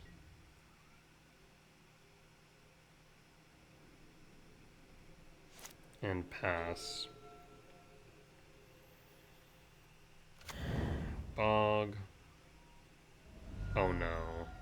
Do not tell me I have double ritual into Charbelch. Duress is taking the Utopia Sprawl, that's fine. Don't freak me out like that, opponent.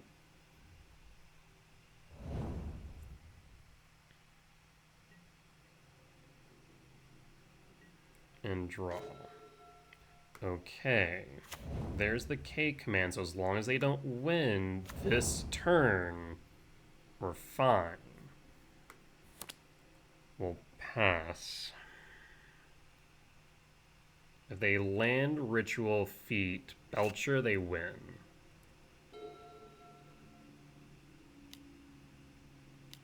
Oh, shit.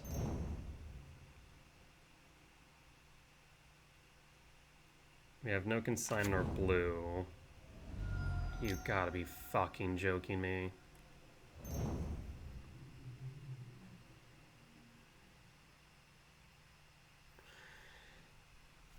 Yeah, I can command,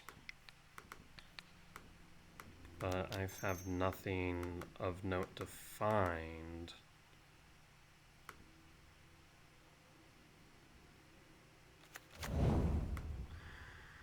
Nothing.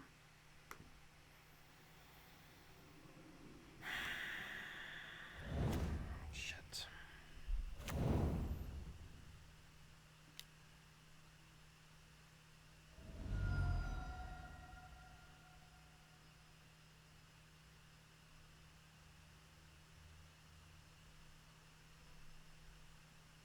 Yeah. My misplay game 1's gonna just bother me now. Not the reset between rounds, but like, we had the win. We played it right, I feel.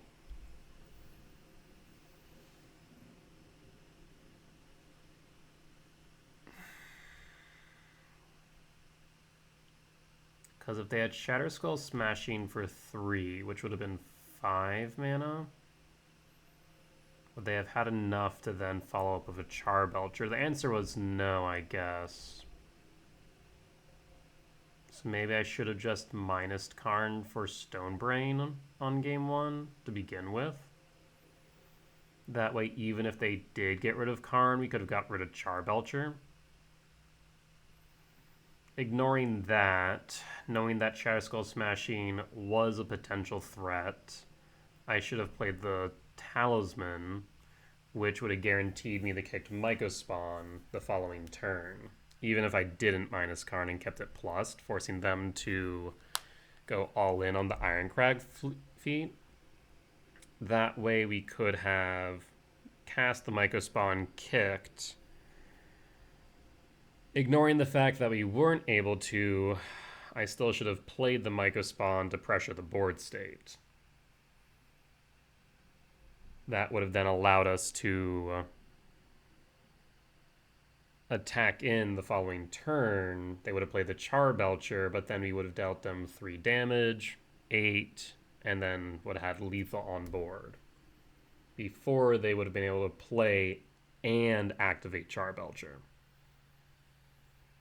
So I'd say the first one of not playing the Talisman was probably a missed line.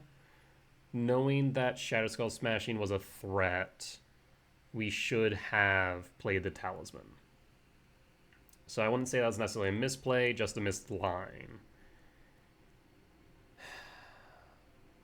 Expecting them to be able to Shatter Skull smashing the Karn for 6, I mean, that was unexpected. But based on the fact that even if they had for 3, they wouldn't be able to do that and Char Belcher, probably meant the right move was to minus Karn for Brain rather than plussing to keep it insulated from a Shatter Skull X3. Because sure, even if you then pay 5 and Shatter Skull kills Karn, then so what? So the missed line with the Talisman's a little bit more forgivable. I think trying to play around a Shatter Skull smashing was a mistake, simply because we should have just brained. And that would have meant that in order for them to deal with Karn... Well, actually... Oh. That's interesting now to think about it. No, because they still would have been able... They wouldn't have been able to play Char Belcher the same turn as Smashing because of Ironcrag's feat ability. That states you can only cast one more spell this turn. So even if they had Shadow Skull for 5, they wouldn't have been able to play the Char Belcher the same turn. Now, if they played the Char Belcher and then Shatter Skulled, actually, yeah. Okay, so interesting. If I had minus Karn for Brain, all they need to do at that point was play Char Belcher. That then would have allowed them to Ironcrag Fleet into Shatter Skull for, let's say, 3 or 4. We had 4 mana.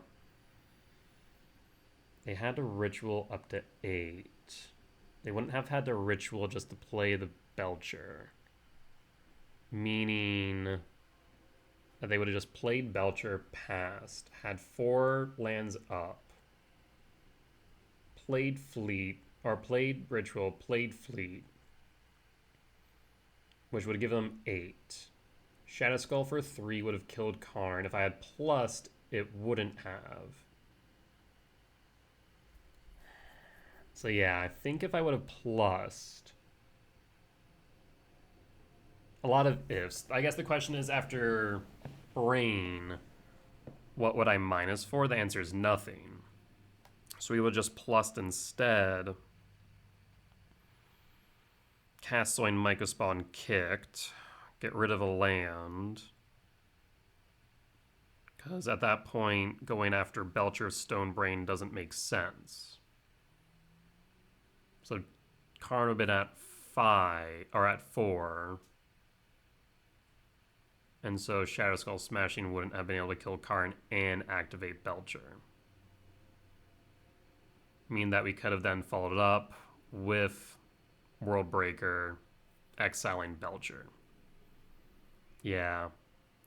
Okay, so no matter what, the line I took with Karn was wrong. Because playing around the Shatter Skull didn't matter. Even playing around a Felter Profane wouldn't have mattered. Yeah. Okay.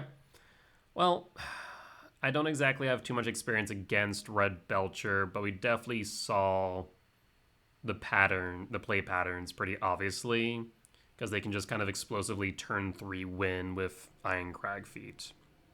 So you really need to either interact with them to keep them off of 4 mana, really 3 mana because of Ritual. And once they are, then they can obviously Belch. Okay. Well, at least the matchup makes more sense, and I see where I went wrong. So I'm happy for that at least. Though not happy that we lost game 1 purely due to misplays. I think the most egregious of the misplay... because of missed lines, while I think the most egregious misplay was me not just casting the Sowing Mycospawn, while yes, kicking would have been nice in theory, in execution, it really wasn't necessary. Of course, we could also just look at it and say we lost the variance due to the fact that opponent had to draw lands and Belcher, and they are able to accomplish both.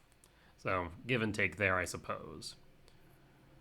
But I think not playing the Mega Spawn was a mistake. The other two missed lines, I think I can be forgiven there, though in retrospect, I think the not minusing Karn could be classified as a misplay, whereas not casting the Talisman was a missed line.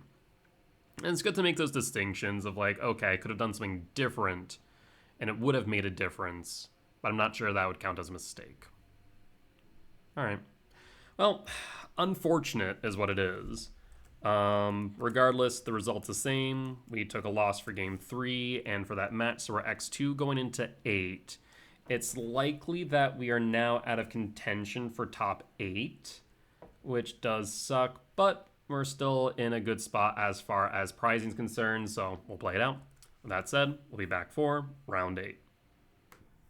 All right, and we're back for round 8 on the draw for game 1.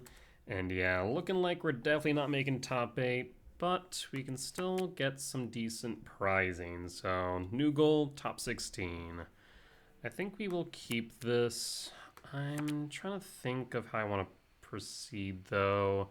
Because we could go Temple, Breeding Pool, Shock, Null Drifter, but if we go that route, probably want to play Breeding Pool tapped. Of course, if we go Temple, we find a lab, so we kind of want to keep open the lines. So I think we go... Yeah, if we find a lab, we can go lab, imprint, and then talisman into Null Drifter. So I think I'll go Temple here. That way just keeps open as many lines as possible. So I'll go Temple, pass, unless we find a lab, in which case we'll go lab. I guess Utopia Sprawl as well would let me go Breeding Pool Shock, Utopia Sprawl for red. Yes, that would also be good. So, Lab or Utopia Sprawl changes our math a little bit, but otherwise we just go Temple. Breeding Pool tapped. Draw. Sanctum no, so Temple pass. And pass. Breeding Pool. Could be the mirror.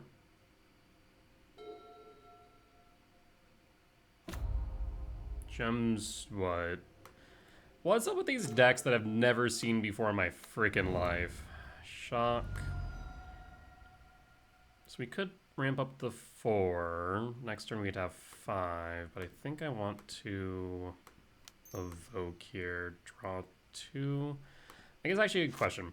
So if I go 4 here, I can push up to 6 at most, but that means nothing's castable. Whereas I could evoke and try and find more castables. Yeah, let's do that. Next turn I can play double talisman. We'll pass in full. That's a yikes. I'll pitch, I think the second Ugin. And pass. Only downside, yeah, is that we were overloaded since we were on the draw. What? Oh shit, this is Neobrand.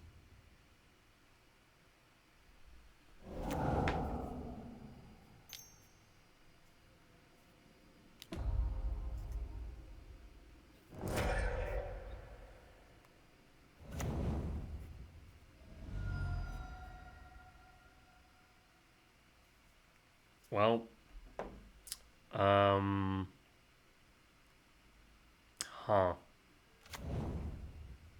That's,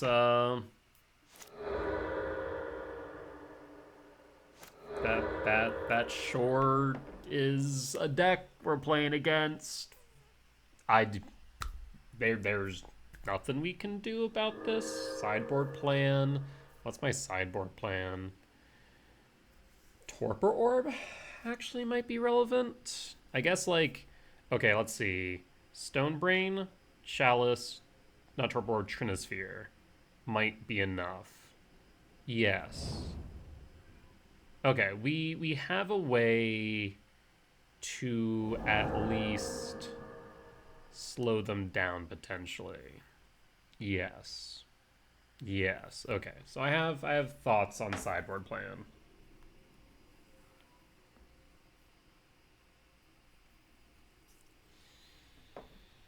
I mean, how they win here?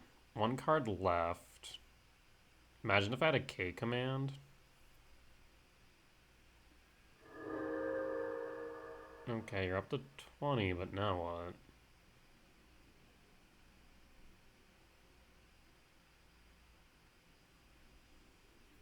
Moxam. Oh, that's right. Sorin. Yeah, I forgot about that. Forgot about Sorin. Uh-huh. And you've gained like 1,000 life, so I die.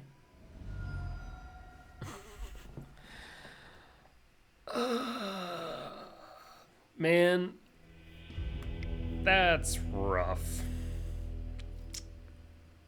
So, okay. Consigned to memory doesn't do anything. So we brain, Trinisphere, Chalice. K return is out. Hi, Meep. I know you're angry about. What are you angry about? You have food. Okay.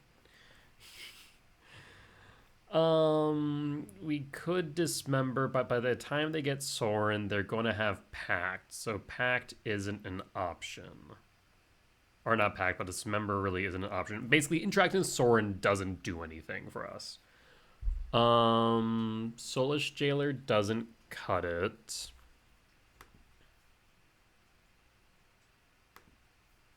Tormod Script does nothing. Consign does nothing. Yes. Local metal coding, nothing. So I guess we just cut the gemstone and run it back like this. Yeah.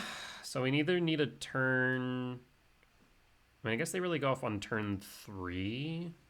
But I feel like they can go off on turn 2. On the play for game 2. I feel like this is too slow. Like, yeah, I can go Utopia Sprawl. So, like, we can go Misty Rainforest Fetch, Forest Utopia Sprawl, Malevolent Rumble on turn 2. I mean, like, this seems like a fair hand, but might not be enough.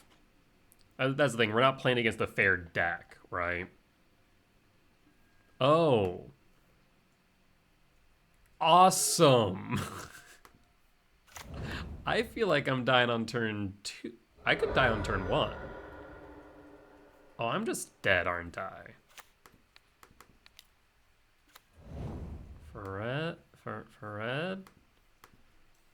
red opponent? Pass? I'm just dead. Because, yeah, if they have Allosaurus Rider, a blue source, that's a blue source.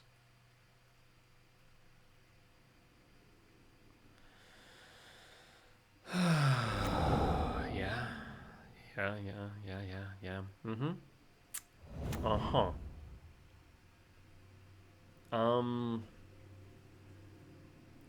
Yeah. Did you find what you need in the first 14? Please tell me the answer is no. Oh, Zeran Orb. Okay. Mm-hmm. What about the first 21? Did you find what you need? Imagine you found a Nourishing Shoal. I mean, we're not guaranteed dead, but...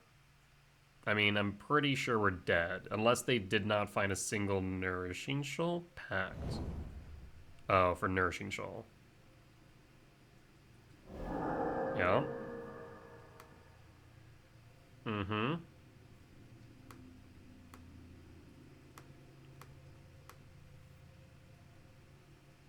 Yeah, we're dead. Packed. For another worm. Yeah.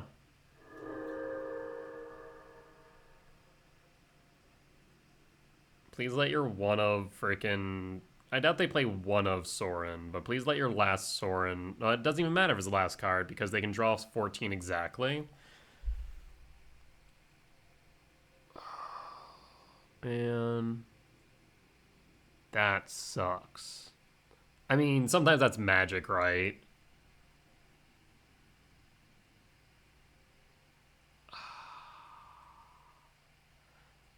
It just is a bit rough when you feel like you've played so well. Actually, I can't. I mean, I can and cannot say. Like my round one, I missed a line that definitely cost me. Was it game two or game three? I feel like it was game two with the missed Kozilek's command. I guess we can just kind of do a recap now while our opponent figures out how they win because they're clearly going to win, right? So this is Neobrand. Lost for game one, lost for game two. So, yeah. I mean, our major losses that I can point out is Goryo's Vengeance game two, where I missed a line and didn't hold K command, instead kicking a sowing Mycospawn. Had I held the command, there was a chance that we were able to interact with Goryo's Vengeance, where instead we allowed them to do so unfettered. So obviously that was less than ideal. But that was a missed line. We should have played a little bit more conservatively and played around than be able to Jace's Vryn Prodigy, pitch a Troxa, have a second Goryo's, and then Goryo's. Had we done so, I think we would have been able to win our game two and, of course, round one, but we didn't. Throughout the rest, I want to say we played optimally. We 2-0'd Oculus. We won against Prowess, Titan, Prowess, the Corey Steelcutter tempo deck. Belcher in game one is our next major misplay, as well as missed lines. So kind of threefold. So we missed a line, as I talked about earlier, with our Talisman of Impulse, knowing that Shadow Skull Smashing was a possibility. If we wanted to guarantee a kick to Mycospawn the following turn, we should have played the Talisman of Impulse. We had to play Talisman Impulse, followed by Karn. That would have guaranteed a kick to Mycospawn. On top of which, I mean, I wasn't familiar with the ways that they could interact with Karn, and so going down to 3 felt like a risk. That in mind, maybe it was right to minus for Brain. That would have forced opponent, we knowing that they had Charbelcher, would have forced opponent to play Charbelcher.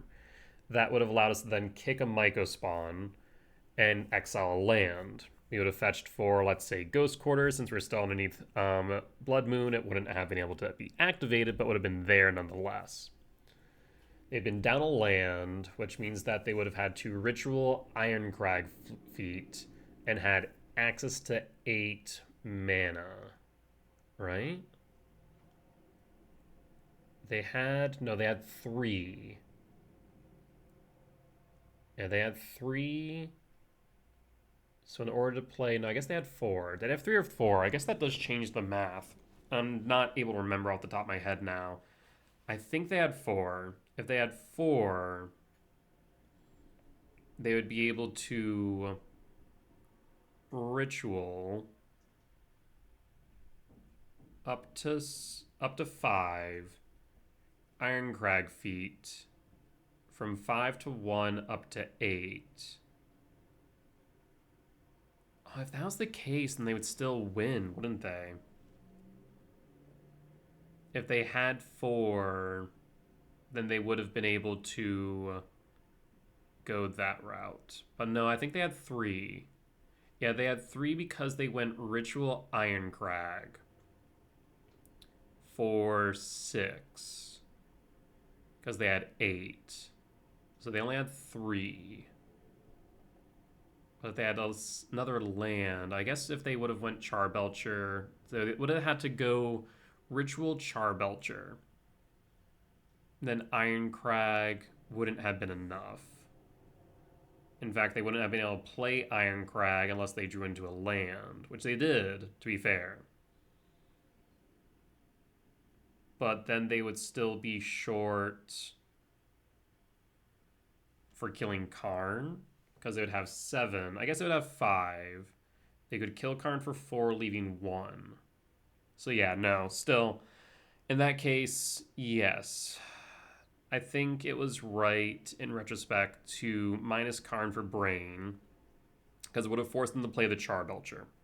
We would have then kicked the Mycospawn, reducing a land from, let's say, 3 to 2. They would have been able to play a land. Oh no, I guess, yeah, that would put them from 3 to 2. And they wouldn't have been able to play the Iron Crag unless they had another ritual. Yeah. So yeah, minus Karn for Brain was correct.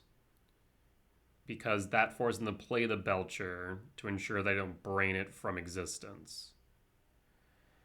I think, like I said, the biggest misplay that I made in that game was not casting the Mycospawn, regardless of whether or not I could kick it. My thought was if we kicked it and they didn't draw into any more lands, then that means they wouldn't be able to play the Charbelcher if they drew into it. But looking back, had we just played the Mycospawn, we would have been able to pressure the life total enough to guarantee win before they even played and cast the Charbelcher. I think I was more focused on their mana base and less focused on their life total, and because of my narrow-sightedness, it cost me the game. Had we won that one, it would have set us up for a better game 3, because even if we lost game 2, we would have been able to then be on the play game 3, which allows us a lot more breathing room by comparison. So I think that definitely set us up for the loss in game 3 and overall the match. So, realistically speaking, I mean, I think we only made 2, there was only 2 games where we made major mistakes. So out of, 3, 5, 8, 11, 14, 16, 19, 21 games, I mean, having 2 games where we made major mistakes is pretty good. Overall, I'm happy with my performance. We ended up 5-3 at the end of 8. Not enough for a top 8 performance, but still pretty respectable out of 198 players. I think we should be able to top 32, but I think it might be tiebreaker dependent since we did lose this one. We'll have to wait and see. But regardless, we end up with prizing, so I can walk away happy with that and walk away with a bit more of an understanding of some matchups that I otherwise didn't, specifically Red Belcher. Neobrand, I understand, I just don't think there's much we can do about it, short of playing Warping Whale, right? Because Neoform is just hard to interact with on turn 1. And, they were able to go Chancellor into Neoform, so that's just ridiculous. Not much we can do about that. But, that being said, I'm happy with the performance of the deck. Clearly, I still need to brush up on some of these fringe decks that are seeing more play, specifically Red Belcher, Goryo's Vengeance. I have a decent amount of experience with, but I feel like it keeps on fading out of the meta so much that I kind of forget some key hard and fast rules. Prowess felt really good today. We played against 3 Corey Steelcutter decks, and we performed well against all of them. So very happy with that. I think I really drilled into my head the tip of cast Kozilek's Return at sorcery speed. Cast Kozilek's Command at instant speed in game 1, but game 2, unless they have an open mana, cast it at sorcery speed because they could have a Consign as backup, right? So I think all of that has helped. I think also switching over my sideboard plan to cutting card entirely and bringing in Chalice and EE, and also the last Trinisphere, has been a good decision. So I'm happy with that change as well. So overall, I think we're making progress as far as personal development's concerned. I mean, as I say all the time, I will not make the claim that I am the best player by any stretch of imagination, but I certainly am here learning to be better and hoping that I can teach you all something as well along the way. But long rant aside, thank you all for joining me today. That there will be the end of today's video. As always, if you did enjoy it, please do hit the like button. Comment down below if you did see any lines that I missed, any mistakes that I made, or any general feedback. As I mentioned, I'm still growing as a player. I imagine you all are as well if you're watching my content. So if you can teach me something new, it is much appreciated. Just as much I hope that I can teach you something as well. Last but not least, if you have reached this point in the video and haven't already, please do consider hitting the subscribe button. We're getting closer and closer to our next goal of 1,000 subscribers.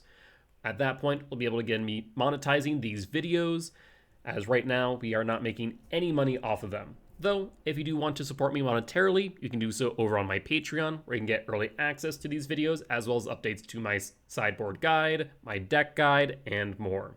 With that being said, folks, I'll see y'all next time. Bye-bye.